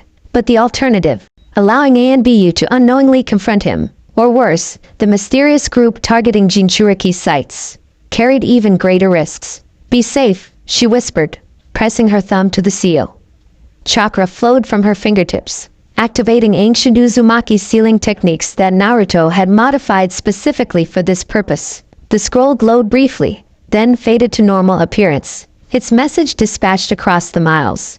Miles away, at the western edge of Fire Country, Sasuke Uchiha paused in his journey toward the rendezvous point with Team Ro. A sensation like distant lightning prickled across his awareness. Hinata's warning seal, activated. His path had just become considerably more complicated. Shikamaru awaited answers at the Uchiha Shrine. Anbu expected him to join their mission to Yuzushiobikure.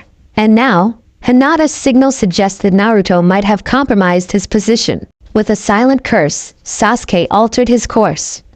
The time for secrets had ended more quickly than any of them had anticipated. The game of shadows was about to step into the light. Salt-laden wind whipped Naruto's black hair as he stood at the edge of the churning sea, the scent of brine and ancient stone filling his lungs. Before him, jutting from the restless waters like the spine of some massive, slumbering beast, lay the shattered remnants of Yuzushiogakure, the village hidden in the whirlpools. His ancestral home, his mother's birthplace. A civilization obliterated by fear and politics. So this is it, he murmured, eyes tracing the jagged silhouette against the vermilion sunset. The archipelago sprawled across the horizon, a graveyard of broken towers and crumbling bridges. Once, these waters had been tamed by sealing techniques so advanced they defied nature itself. Whirlpools controlled to protect rather than destroy. Currents manipulated to welcome allies and consume enemies. Now, wild eddies swirled unpredictably, as if the sea itself remained angry at the violence inflicted upon the island's former inhabitants. It's been decades since I've seen this place. Kurama's voice rumbled through Naruto's consciousness. The last time was through your mother's eyes when she was a child. Before the destruction, Naruto's hands tightened on the small fishing boat's weathered gunwale. What was it like then? Alive, came the simple reply, a weight of memory in the single word. Towers of red stone reaching for the sky. Bridges spun from chakra-infused metal that glimmered like liquid silver. Banners with the spiral emblem fluttering everywhere. And seals, always seals, carved into every surface, painted on every wall, woven into clothing. They lived and breathed the art in a way no other clan ever has. The image pierced Naruto's heart, a phantom pain for something he'd never known, a homesickness for a place he'd never been. He pushed chakra into his feet, stepped onto the water's surface, and began the treacherous journey across the strait. Walking on water was a basic technique for most jonin, but maintaining the perfect chakra flow while navigating the unpredictable whirlpools required constant vigilance. Twice, violent eddies nearly caught his foot, threatening to drag him beneath the frothing surface. Each time, he adjusted with lightning-quick reflexes, his chakra pulsing in perfect counterpoint to the water's chaotic rhythm. The first island loomed before him, an outcropping of jagged stone crowned with the skeletal remains of what might have been a watchtower. Naruto leapt from the water's surface, landing with cat-like grace on moss-slick rock. From this vantage point, the full devastation of Yuzushiogakure revealed itself. The main island, still a half-mile distant, bore the scars of unimaginable violence.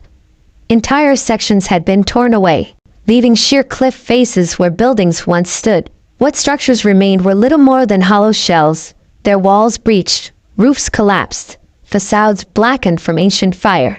Nature had begun the slow work of reclamation. Vines twisted through broken windows, trees thrust upward through cracked foundations, and seabirds nested in corners where humans once lived. They really tried to erase it completely, Naruto whispered, a tremor in his voice. Fear makes humans thorough, Kurama replied, his usual cynicism tempered by something almost like sympathy. They feared your clan's power enough to unite against them. That tells you something about what the Uzumaki were capable of. Naruto nodded grimly and continued his approach, island hopping over treacherous gaps where bridges once stood. With each step toward the central island, the weight of history pressed more heavily upon him. These ruins weren't just stone and memory. They were his blood, his birthright, the legacy stolen from him before he'd drawn his first breath. The main island appeared deserted at first glance, a tumble of broken buildings and debris-strewn streets leading nowhere. But Naruto's eyes, sharpened by years of training and enhanced by Kurama's influence, caught subtle patterns among the chaos. Certain stones lay in formations too orderly for random collapse. Sections of path remained mysteriously clear while others were choked with vegetation. And everywhere, faint traces of chakra lingered like the echo of a song long ended. The seals are still active, he realized, crouching to examine what appeared to be an ordinary paving stone. His fingers brushed across the surface, feeling invisible patterns that resonated with his own chakra. They'd been dormant for decades, but they recognized my blood. The Uzumaki were nothing if not persistent, Kurama observed. Their seals were designed to last generations, to protect their knowledge until the clan could reclaim it. Naruto straightened, newfound determination straightening his spine. Then let's not keep them waiting any longer. The central district of Yuzushiogakure had once been the heart of the village. Administrative buildings, training grounds, and the clan's main temple all clustered around a circular plaza. Now it resembled an impact crater more than a village center, with only the temple's foundation and a few stubborn wall segments remaining upright. Naruto stood in what must have been the plaza, slowly turning in a complete circle, orienting himself using the book he'd studied in Hasegawa's shop. The position of the setting sun, the distinctive rock formation to the north, the remnants of what might have been the main street, all matched the diagrams he'd memorized. The archive should be beneath the temple, he murmured, moving toward the largest remaining structure, a semicircular wall of red stone, half collapsed but still standing 15 feet high in places. As he approached, a shimmer in the air stopped him mid-step, a barrier, invisible but tangible, like walking into a curtain of static electricity. Protection seal, Kurama identified. Not harmful, but a warning system. Anyone without Uzumaki blood would trigger defenses now. Naruto nodded, pressing forward. The barrier yielded to him like water parting, leaving only a tingling sensation across his skin as he passed through. Inside the temple's broken perimeter, the devastation continued. Shattered columns, toppled statues, floor mosaics cracked beyond recognition. But here, the traces of chakra grew stronger. Patterns emerged in the destruction that seemed almost deliberate, as if the temple had collapsed in a specific way, designed to conceal rather than expose. Naruto knelt, running his fingers along a section of floor where spiraling cracks formed a pattern too perfect to be accidental. Here, he whispered, his heart hammering against his ribs. This isn't damage, it's a key. His hands formed seals with practiced precision, not the standard hand signs taught in academies, but variations he'd developed himself. Intuitive adjustments based on his study of ancient scrolls and his own innate understanding of the sealing arts. Blood seal, recognition, he murmured, biting his thumb and pressing the bleeding digit to the center of the spiral pattern. For a heartbeat, nothing happened.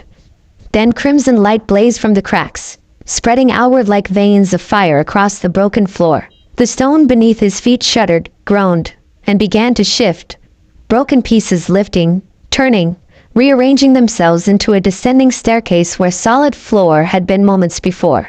Cool air rushed upward from the darkness below, carrying the scent of paper, ink, and something older, something that resonated with his very cells. The essence of Uzumaki chakra, preserved for decades in hermetically sealed chambers. Naruto created a Rasengan in his palm, its blue light illuminating the staircase as he descended. The steps led deep beneath the island, far below sea level, into chambers that should have been impossible. Spaces that defied the natural geography of the archipelago. Dimensional folding, Kurama explained, sensing his confusion. Your clan could manipulate space itself through sealing techniques. These chambers exist partially outside normal dimensions. That's how they survived underwater for decades without flooding.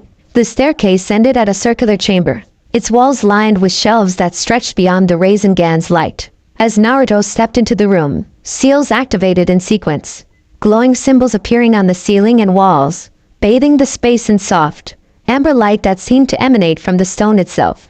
By the first Hokage, Naruto breathed, eyes widening as he took in the archive's true scope. Hundreds, no thousands, of scrolls filled the shelves, organized in concentric rings around a central dais. Books bound in materials he couldn't identify occupied entire sections. Stone tablets inscribed with sealing formulas too complex to comprehend at a glance stood like sentinels between shelves. And at the chamber's heart, the raised dais held a single object, a mask, carved from what appeared to be bone, its surface covered in spiraling patterns that seemed to move when viewed from the corner of the eye. Naruto approached the mask slowly, drawn by an inexplicable pull. As his hand hovered above it, chakra responded, both his own and something separate, something ancient that resided within the mask itself. Careful, Kurama cautioned. That's no ordinary artifact. It's a death mask, used by Uzumaki elders to communicate with ancestral spirits. Naruto withdrew his hand. Like the Shinigami mask that the third used, similar in concept, but far more sophisticated. This one isn't designed for summoning death gods. It's meant to preserve knowledge, to allow future generations to speak with the past. The implication staggered Naruto. Not just scrolls and books, but actual communication with his ancestors? The possibility sent electricity racing through his veins, but caution tempered his excitement. Such powerful techniques always carried risks, and he'd come for information first. Later, he decided, turning instead to the nearest shelf of scrolls. Let's start with the basics. Hours blurred into a dizzying stream of discovery. Naruto moved through the archive with growing confidence. His natural aptitude for sealing techniques, inherited through blood and reinforced through years of creating his own variations, allowing him to decode organization systems that would have baffled even seasoned shinobi from other clans. He found scrolls detailing the Uzumaki clan's history, their origins as nomadic seal masters who eventually settled on these islands to harness the natural chakra vortexes created by the whirlpools. Their alliance with the Senju clan, formalized through marriage and mutual defense pacts. Their contributions to the founding of Konoha, including the techniques that would eventually be used to seal the Nine Tails into human hosts. My mother wasn't the first Uzumaki to become your Jinchuriki, Naruto murmured, reading a scroll that documented the lineage of Nine Tails hosts. No, Kurama confirmed, his mental voice unusually subdued. Mito Uzumaki was first, the wife of the first Hokage. Then your mother. Both chosen for their special chakra and vitality. Special chakra? Uzumaki chakra is different. Denser, more potent, particularly well-suited to containing bija like myself. It's one reason the village feared your clan. You could potentially control all nine-tailed beasts with your sealing techniques. Naruto absorbed this, connecting pieces of his identity that had always been shrouded in mystery. His stamina, his healing ability, his vast chakra reserves. All traits of his Uzumaki heritage, amplified by Kurama's presence. He moved deeper into the archive, following an intuitive path toward what felt most important. In a section marked with particularly complex seals, he discovered technical scrolls, detailed instructions for creating seals that defied his understanding of what was possible. Space-time manipulations, consciousness transfers, reality alterations that bordered on the divine. This is Naruto trailed off, unable to find words for the knowledge unfolding before him. Now you understand why they were feared, Kurama said. In the hands of power-hungry shinobi, these techniques could reshape the world itself. Your clan chose to guard this knowledge rather than use it for dominance. That restraint made them both respected and vulnerable. Naruto's fingers traced diagrams of sealing arrays so complex they resembled art more than jutsu. With growing excitement, he recognized elements of his own sealing style. Techniques he developed through intuition now revealed as partial reconstructions of his clan's original methods. He worked with fevered intensity, absorbing as much as possible, occasionally testing simpler seals by drawing them in the dust on the chamber floor and feeding them with carefully measured chakra. Each success built upon the last, his understanding expanding exponentially as inherited talent merged with explicit knowledge. I need to document this, he realized, pulling blank scrolls from his pack and beginning to transcribe the most critical techniques. Seals for chakra disguise, for remote sensing, for barrier creation and dissolution. Knowledge that would serve his mission, help him uncover the truths he sought. So absorbed was he in this work that the first warning nearly went unnoticed. A subtle vibration through the stone floor, a disturbance in the protective seals far above. Someone's on the island, Kurama alerted him, his senses extending beyond Naruto's human perception. Multiple chakra signatures, moving with purpose, searching. Naruto's head snapped up, ink brush freezing mid-stroke. Umbu? Most likely. Konoha trained, judging by their movement patterns. 5 of them, spreading out in standard search formation. Damn it. Naruto quickly gathered his materials, rolling scrolls with practiced efficiency. Too soon. I'm not finished here. There's a second entrance, Kurama informed him. Eastern wall, behind the 7th shelf. Emergency exit built into the original design. Naruto moved swiftly, locating the hidden door and activating it with a pulse of chakra. Beyond lay another staircase, narrower and steeper than the first, ascending at a sharp angle. Wait. He paused, gaze drawn back to the central dais and the mask that rested there. We need to take it. That's not wise, Kurama cautioned. Such artifacts require proper preparation, specific rituals, and I'm the last person who can use it properly, Naruto countered, already moving back to the dais. If the A and B you find this place, everything here becomes Konoha's property. Locked away or weaponized. This belongs to the Uzumaki clan. To me. Before Kurama could argue further, Naruto wrapped the mask in protective cloth and secured it in his pack alongside the scrolls he'd selected. As his fingers left the mask surface, the chamber's ambient light flickered, the ancient seals responding to the removal of their centerpiece. You've triggered a response sequence, Kurama warned. The entire archive is reacting, closing or self-destructing, sealing itself. The knowledge will remain, but access will be restricted until the mask returns. That was better than destruction. Naruto raced for the exit, taking the steps two at a time as the chamber behind him gradually darkened, seals deactivating in precise sequence. He'd nearly reached the top when Kurama's warning flashed through his mind. Stop! ANBU on the surface directly above. Naruto froze, controlling his breathing, masking his chakra with the techniques he'd perfected over the past year. Now enhanced by the Uzumaki methods he'd just learned. Through Kurama's shared senses, he perceived the ANBU team moving across the ruined temple. 5 figures in standard-issue armor and animal masks, methodically investigating the area. Can they sense the archive? Naruto whispered internally. Not specifically, but they know something's here. One of them is a sensor type, Hyuga, judging by the movement. They're detecting chakra fluctuations. Naruto weighed his options. Fighting was out of the question, not because he couldn't handle them, but because direct conflict would expose his identity. Running risked being spotted. Hiding meant potentially being trapped. The decision came in a flash of inspiration. From his pack, he withdrew one of the scrolls he just transcribed, a modified teleportation technique designed specifically for escape.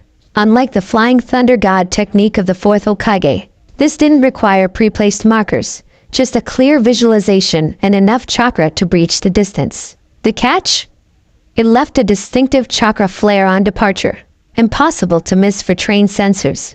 Perfect, Naruto murmured, a plan forming instantly. They'll detect me, but won't see me. He quickly traced the complex seal array in the dust of the stairwell, feeding it with a precise measure of chakra. Not his full strength, which would be too identifiable, but enough to make it work. As the seal began to glow, he added one final touch, a surge of generic chakra, carefully modulated to mask his true signature without resembling any specific individual. Clever, Kurama acknowledged. They'll know someone was here but won't be able to identify you specifically, and they'll think whoever it was teleported far away. When really Naruto grinned, hands completing the final sequence. The seal flared brilliantly, releasing a pulse of chakra that would be unmistakable to the ANBU above. But instead of actual teleportation, Naruto channeled the energy into a shadow clone, one that would travel miles away before dispersing, leading any pursuers on a false trail. Meanwhile, the real Naruto slipped into a concealment technique newly learned from the archive. Not genjutsu, which could be detected, but a true Uzumaki stealth seal that temporarily shifted his physical presence slightly out of phase with normal reality. Above, he heard the ANBU react instantly. Sharp commands, rapid movement. Pursuit protocols initiated as they detected the teleportation chakra and gave chase to his clone. One remained behind, the sensor type, still sweeping the area for additional presences. Naruto held perfectly still, existing in the liminal space created by his clan's technique, watching through half-lidded eyes as the ANBU operative, indeed a Hyuga, judging by the mask design, scanned the ruins with Byakugan activated. For one heart-stopping moment, the operative looked directly toward the stairwell, head tilted in confusion as if sensing something not quite visible. Then, a voice called from beyond the temple ruins. Hawk! We've tracked the chakra signature eastward, heading for the mainland. Captain wants full pursuit. The Hyuga hesitated, then turned away. Coming. Something feels off about this place, though. We should return with a specialized team. Then they were gone, racing after Naruto's shadow clone, which would lead them miles away before disappearing in a puff of smoke that would leave them baffled but convinced their quarry had employed some advanced concealment jutsu. Naruto waited a full 30 minutes before releasing the concealment technique, his body returning fully to normal phase with a disorienting lurch that left him momentarily dizzy. Impressive adaptation of the technique, Kurama noted, genuine approval in his mental voice. Your instinctive understanding of seals really is inherited. Thanks, Naruto replied, carefully emerging from the stairwell to scan the deserted ruins. But I can't take full credit. The knowledge was already in my blood. I just needed to find it. With the ANBU gone, at least temporarily, Naruto returned to the main archive entrance, which had resealed itself during his escape. The spiral pattern on the floor had reverted to appearing as random cracks in ancient stone, invisible to anyone who didn't know what to look for. He placed his palm against the center of the pattern, feeling the dormant chakra respond to his touch. "I'll be back," he promised softly. "This isn't finished." Turning away was physically painful, like leaving a piece of himself behind. But he'd accomplished his primary goal, gained access to Uzumaki's sealing techniques, confirmed the archive's existence, and acquired crucial knowledge that would aid his ongoing mission. As the sun began to rise over the broken village, painting the ruins in soft gold light, Naruto made his way to the island's edge. Before departing, he paused at the highest point of the main island, looking back at what remained of Uzushio-bikure. "I should feel angry," he said aloud, the morning breeze catching his words. "This was taken from me, from us, before I was even born. And you're not?" Kurama questioned. "I am. But I also feel something else." Naruto took a deep breath, the salt air filling his lungs. "Pride. They were afraid of my clan because we were powerful, yes. But from what I've seen in those records, the Uzumaki used that power to protect, to preserve knowledge, to create rather than destroy." He reached into his pack, withdrawing a scroll he'd set aside from the others, one containing historical records rather than techniques. This particular document had struck him like a physical blow when he first read it. Detailed accounts of the Uzushio-bikure destruction, including evidence that Konoha had known about the impending attack. But it went deeper than he'd initially believed. The scroll contained diplomatic correspondences, intercepted messages, intelligence reports compiled by Uzumaki's spies embedded throughout the 5 great nations. Together, they painted a disturbing picture. The conspiracy wasn't just Konoha, Naruto said grimly. All 5 major villages were involved, to varying degrees. They all feared what would happen if the Uzumaki clan continued to grow in power and knowledge. Politics transcends village boundaries when sufficient fear is involved, Kurama observed. The 5 Kage would never admit it publicly, but they've coordinated against common threats before, your clan being one of them. Naruto resealed the scroll, his jaw set with renewed determination. "Which means my search needs to expand. There's more to this than just Konoha's betrayal. There's a pattern of collusion that might still be active today." The implication hung in the air between them. If the 5 great nations had conspired once to eliminate a perceived threat, they could do so again. The elders' plans for controlling Naruto and Kurama might extend beyond Konoha's borders, part of a larger system of power maintenance that had existed for generations. Where to next then? Kurama asked, though he likely already knew the answer. Naruto turned his gaze westward, toward the mainland and beyond. The land of Earth. The Tsuchikage is the oldest of the current Kage. He might have been involved in the original decision, or at least know about it. And they have their own history with Jinchuriki that might shed light on our situation. With one last look at the ruins of his ancestral home, Naruto formed the hand signs for the water walking technique and stepped onto the sea's surface. Behind him, Uzushio-bikure seemed to shimmer in the morning light, not just broken stone, but a promise waiting to be fulfilled, a legacy temporarily interrupted but not ended. He would return someday. Not just to retrieve more knowledge, but perhaps to rebuild, to restore what had been lost. But first, he needed to understand why it had been destroyed in the first place, and ensure the forces that had conspired against his clan couldn't do the same to others. The weight of the death mask in his pack reminded him that he carried more than just artifacts. He carried the collective wisdom of generations of Uzumaki, their voices temporarily silenced but not lost forever. "We'll make it right," he promised, both to himself and to the spirits of those who had come before. Whatever it takes. Then he was moving, racing across the water's surface with chakra-enhanced speed, leaving whirlpools in his wake like spiraling signatures against the deep blue sea. Lightning split the night sky above Kumobikure's northern valleys, briefly illuminating a solitary figure crouched atop a jagged cliff face. Rain lashed against Naruto's slicker, water cascading down its edges like liquid silver each time electricity blazed across the heavens. 3 weeks had passed since his discovery at Uzushio-bikure, and the storm inside him mirrored the one raging across the mountainous landscape. A massive waterfall thundered half a mile ahead his destination. Intelligence gathered in smoky taverns and shadowy back alleys had led him here, to a training ground known only to Kumo's elite. If his information proved correct, One particular elite would be there, even in this tempest. You're playing with fire, Kurama's voice rumbled within him. Of all the Jinchuriki to seek out, we need allies, Naruto replied, voice carried away by the howling wind. And nobody understands Bija better than another host. He launched himself from the cliff, body arcing through the rain-drenched air. The sensation of falling was almost euphoric, a momentary freedom from the crushing weight of his mission. Then chakra surged through his legs as he landed on a lower outcropping, stone cracking beneath his feet. The thunder's cascade came into view as he cleared the tree line. Water roared down from 100 feet above, smashing into a churning pool before flowing into a ravine below. And there, barely visible through the gauze of mist and rain, a figure stood beneath the crushing deluge, completely motionless. Naruto crept closer, suppressing his chakra signature using techniques perfected over months of secrecy. Yet as he neared, the figure's head snapped up with startling swiftness. Full approaching my training ground, a booming voice cut through the waterfall's roar. Might find his welcome ain't so nice, you know. The rhyming cadence was unmistakable. Killer B, the eight-tails Jinchuriki, stepped out from beneath the torrent, water sluicing off his muscular frame. Despite the punishing conditions, he wore only pants and an open vest, his dark skin glistening in the stormy half-light. Naruto straightened from his crouch, keeping his hands visible. I'm not looking for trouble. Just information. B's head tilted, sunglasses somehow still perched on his nose despite the downpour.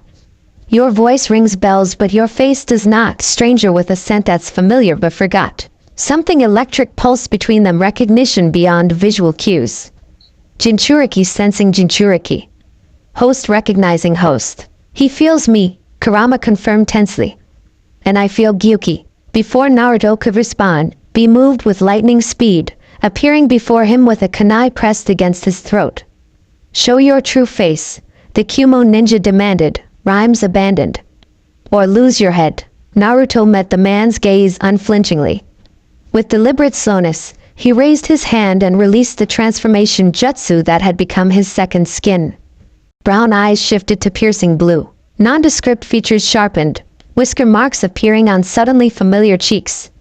Black hair lightened, strand by strand, until wet blonde spikes clung to his forehead. B's glasses slipped down his nose, revealing widened eyes. What the you're supposed to be dead? Yeah, Naruto replied with a grim smile.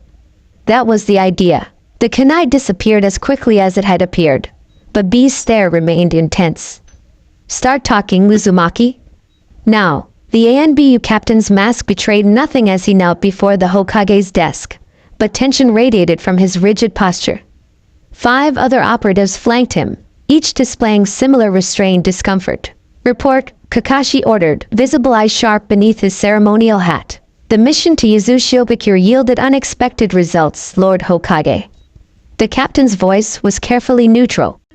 We detected an unidentified chakra signature within the ruins. When pursued, the target employed a teleportation technique of unknown origin. Shizen, standing beside Kakashi's desk, glanced down at her notes. Your preliminary message mentioned anomalies in the chakra pattern? Yes. The captain hesitated, then continued with military precision. The signature was deliberately masked, but displayed momentary fluctuations consistent with Jinchuriki chakra. The room temperature seemed to drop several degrees. Kakashi leaned forward, fingers steepled beneath his masked chin. Consistent with which Jinchuriki? Another hesitation. Inconclusive, Lord Hokage. However, speak freely, Captain. Hawkar Hyuga's sensor reported distinctive patterns reminiscent of the Nine Tails. Kakashi's eye narrowed slightly, the only visible reaction to this bombshell. Behind him, Tsunade shifted from her position by the window, the soft clink of her sake cup betraying her attention to the exchange. Could it have been residual chakra? Kakashi asked. The Uzumaki were seal masters who worked extensively with the tailed beasts. Negative. The signature was active, not residual. Someone was there, Lord Hokage, and they accessed something beneath the temple ruins, something that hadn't been disturbed in decades. And where was Sasuke Uchiha during this encounter? Tsunade interjected, her voice cutting through the tension. The ANBU captain's mask turned slightly toward the former Hokage. Uchiha never rendezvoused with our team. He sent a hawk citing urgent business elsewhere. Kakashi and Tsunade exchanged a loaded glance that spoke volumes without words.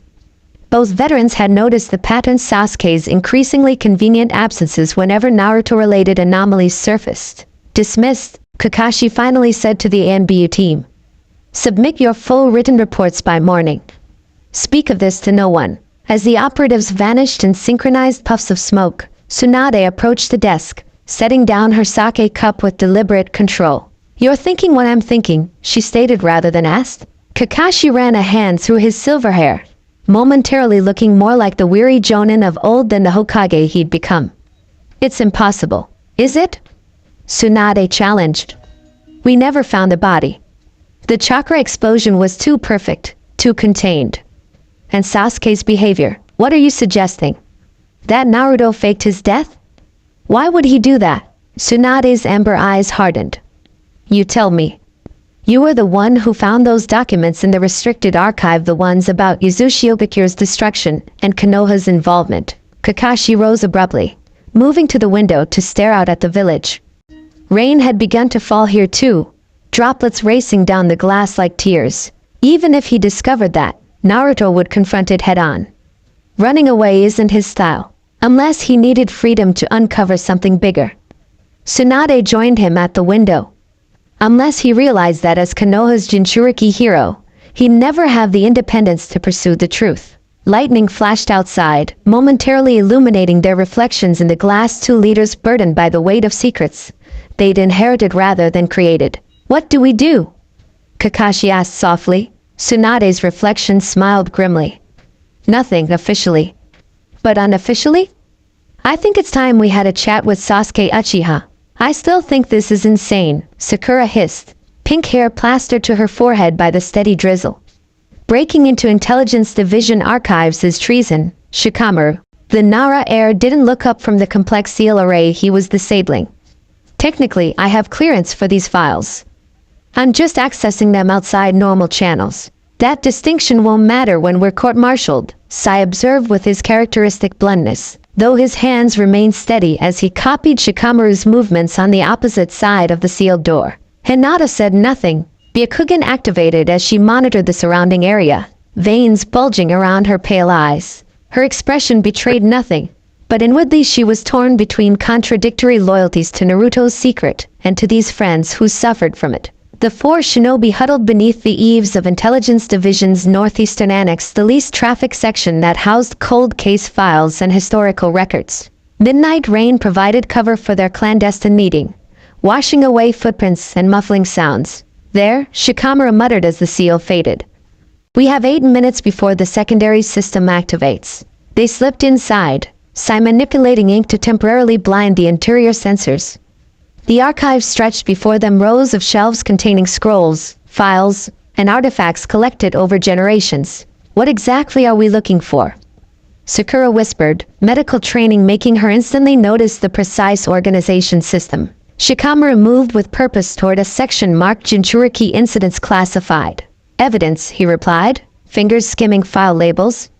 "I've been tracking anomalies for months, chakra signatures that don't match known patterns, mission reports with inconsistencies, NBU deployments that make no tactical sense." "You think someone's manipulating information," Sai concluded.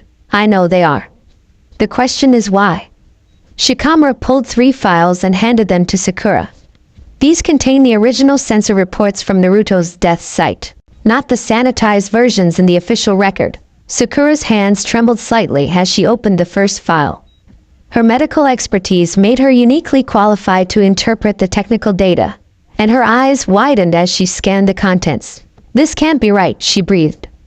"According to these readings, the chakra dispersal pattern is completely wrong for a Jinchuriki death. It shows control release, not catastrophic failure, and the blood samples," her voice caught. "The enzyme degradation indicates the blood was exposed to air for hours before being deposited at the scene." Hinata turned away, unable to watch Sakura's face as realization dawned. This was the moment truth began unraveling the carefully constructed deception. "He's alive," Sakura whispered, documents slipping from suddenly numb fingers. "Naruto's alive," Shikamaru nodded grimly. "And someone helped him disappear. Someone with Sharingan expertise and a history of leaving the village." Sasuke, Sai concluded, expression unreadable. Sakura's shock transformed into something harder, more dangerous. The files crumpled in her suddenly clenched fist. I'll kill them both, she growled, voice barely recognizable. Later, Shikamaru cautioned, gathering more documents. Right now, we need to understand why they did this, and what Naruto's been doing for the past year. Hinata finally spoke, her soft voice cutting through the tension. Uzumaki records. Third shelf from the right. All eyes turned to her in surprise. Something in her tone of certainty beyond guesswork hung in the air between them. Hinata, Sakura said slowly, realization dawning. You knew, didn't you? Before she could answer, Shikamaru's head snapped up. Someone's coming. We need to go. Now. They moved swiftly, replacing files except for the few Shikamaru discreetly tucked into his vest. Sai restored the seals while Sakura erased their presence with medical-grade disinfectant. Within moments, they slipped back into the rainy night, evidence secured and relationships irrevocably altered. As they separated at a safe distance, Sakura caught Hinata's arm, fingers digging into flesh with barely restrained fury. This isn't over, she whispered, jade eyes blazing in the darkness. You're going to tell me everything. Hinata met her gaze steadily, no longer the timid girl she'd once been. Yes, she agreed quietly. It's time you knew the truth. Unbelievable, Killer Bee muttered, pacing the length of the hidden cave where they'd sought shelter from the storm. Faking your death, betraying your village, abandoning your friends, never thought you had it in you. Nine Tails. I didn't betray Konoha, Naruto countered, warming his hands over the small fire they built. I'm trying to protect it from itself, Bee scoffed. Pretty words to justify desertion. You don't understand what I found. Naruto's eyes flashed dangerously. The elders were planning to turn me into a weapon they could control. They'd been manipulating events for generations, sacrificing anyone who threatened their power structure. So, politicians gonna politic. You fight it from within, not by running away. Like you fought the Raikage's decision to keep you isolated on that island? Naruto shot back. Bee's fist tightened around the hilt of one of his 7 swords.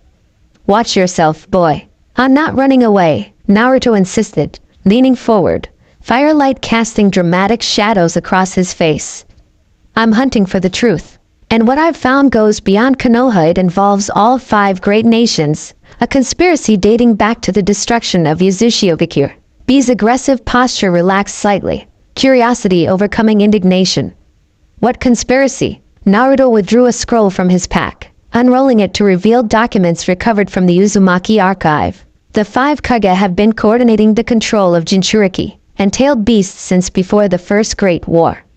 My clan was destroyed because they developed sealing techniques that threatened that control. Bee snatched the scroll, eyes scanning the ancient text.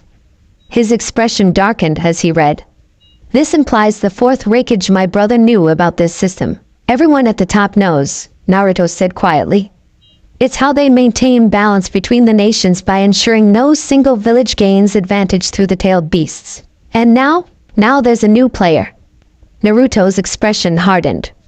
A group called Tsukuyomi has been tracking me, or rather, tracking Kurama's chakra. They're collecting data on all tailed beasts, researching ancient sealing methods.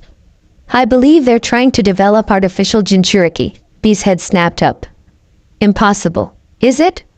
Orochimaru created artificial Kekkai Genkai. Kabuto merged DNA from dozens of powerful shinobi. The technological capabilities have caught up to the theoretical frameworks. Outside, thunder crashed as if emphasizing his point. The rain intensified, drumming against the cave entrance like impatient fingers. If you're right, Bee said slowly, this threatens everything: the peace between nations, the stability of the tailed beasts. Exactly. Naruto leaned back, exhaustion briefly visible beneath his determined expression. That's why I need to infiltrate their organization. Learn their plans, their capabilities. But I can't do it alone. Bee studied him for a long moment, sunglasses reflecting the dancing flames. You want my help. I want your discretion at minimum. Your assistance, ideally. But mostly. Naruto hesitated. I need someone who understands what it means to be both human and vessel. Someone who can judge me by my actions, not by rules written by the same people who would use us as weapons. The cave fell silent except for the crackling fire, and the storm's fury. He removed his sunglasses, revealing eyes that carried the wisdom of decades as a Jinchuriki. Gyuki, he addressed his tailed beast aloud. What's your take? A deep, resonant voice emerged from Beast's mouth, though his lips barely moved. The 8 tails speaking directly. The 9 tails believes him. Their chakra is synchronized in a way I've never seen between host and beast. Whatever this young man is doing, he and Kurama are united in purpose. B nodded, replacing his sunglasses. All right, Naruto Uzumaki. Your secret's safe with me. But he raised a cautioning finger. I won't actively help you deceive your village. That's your burden to bear. Relief flooded Naruto's features. Thank you? Don't thank me yet. B rose, gathering his swords. These Tsukuyomi people, if they're tracking tailed beast chakra, you've got bigger problems than keeping your cover. Lead me to their last known location. Let's see what we're dealing with. Black cloaks rustled in the pre-dawn darkness as 5 figures gathered atop a remote plateau overlooking the border between lightning and frost countries. Their faces remained shrouded by hoods, identities concealed even from each other. Report, commanded the tallest figure, voice distorted by some technique that rendered it genderless, ageless. The target was in Yuzushiobikure 3 weeks ago, replied another, fingers tracing data on a glowing scroll. Chakra signature analysis confirms 78% probability of 9 tails contamination, despite extensive masking efforts. And the ANBU pursuit? Misdirected successfully. However, subsequent analysis of regional chakra disturbances indicates the target has relocated to northwestern lightning country. The leader's hood turned toward the distant mountains, where the storm was finally dissipating. The 8 tails Jinchuriki trains in that region, precisely. We believe contact is imminent, if not already established. Murmurs circulated among the assembled figures. The implications were significant.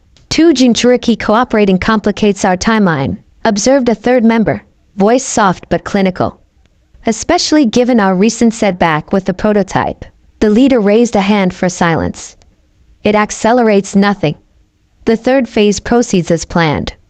A pause heavy with authority. Deploy the chimera to observe only. No engagement. If our hypotheses about the 9 tails host are correct, direct confrontation would be premature. And if the 8 tails interferes, Killer B is predictable, a blunt instrument of Kumobikure's military strength. The 9 tails host is the variable, the unknown. The leader's hood tilted upward, revealing nothing but shadow where a face should be. His presence at Yuzushiobikure confirms our suspicions. He's not just running, he's hunting. For what? The same thing we seek: power beyond the conventional understanding of chakra. The legacy of forgotten techniques that predate the village system itself. A gloved hand emerged from voluminous sleeves, clenching into a fist. Monitor both targets. Gather data. But priority remains the Yuzushiobikure artifacts. Whatever he found there, we need it. The 5 figures bowed in unison before dissolving into wisps of smoke, leaving no trace of their gathering except disturbed dust swirling in the morning breeze.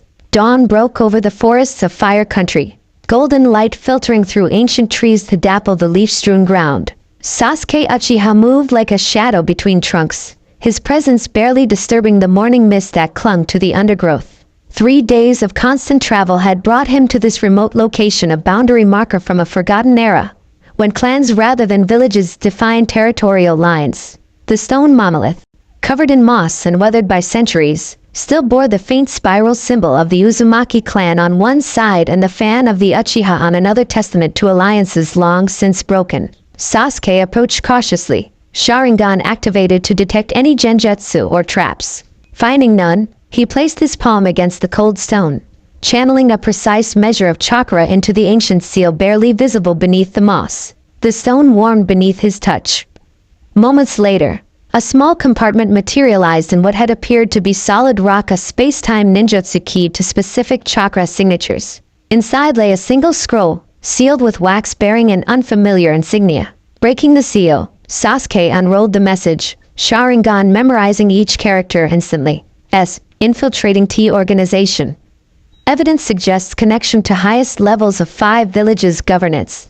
Yuzushiobikure archive confirmed suspicions: systematic suppression of sealing arts, coordinated control of bijou for generations, new threat emerging, artificial Jinchuriki program. using fragmented Uzumaki techniques combined with modern medical ninjutsu. Prototype already operational according to Intel.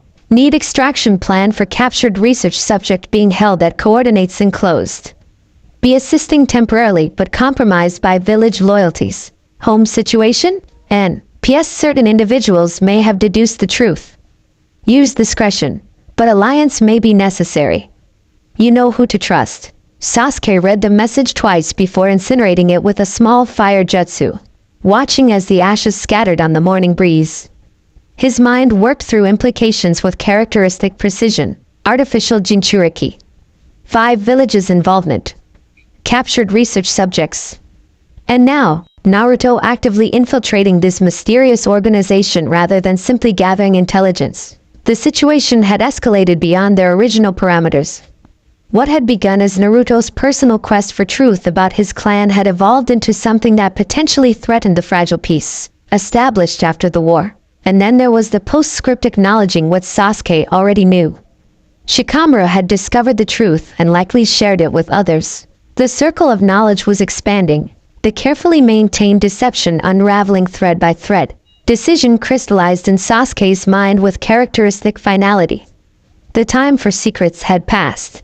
Naruto needed more than just his assistance now. He needed a team people with specialized skills and absolute loyalty. That meant telling Sakura everything.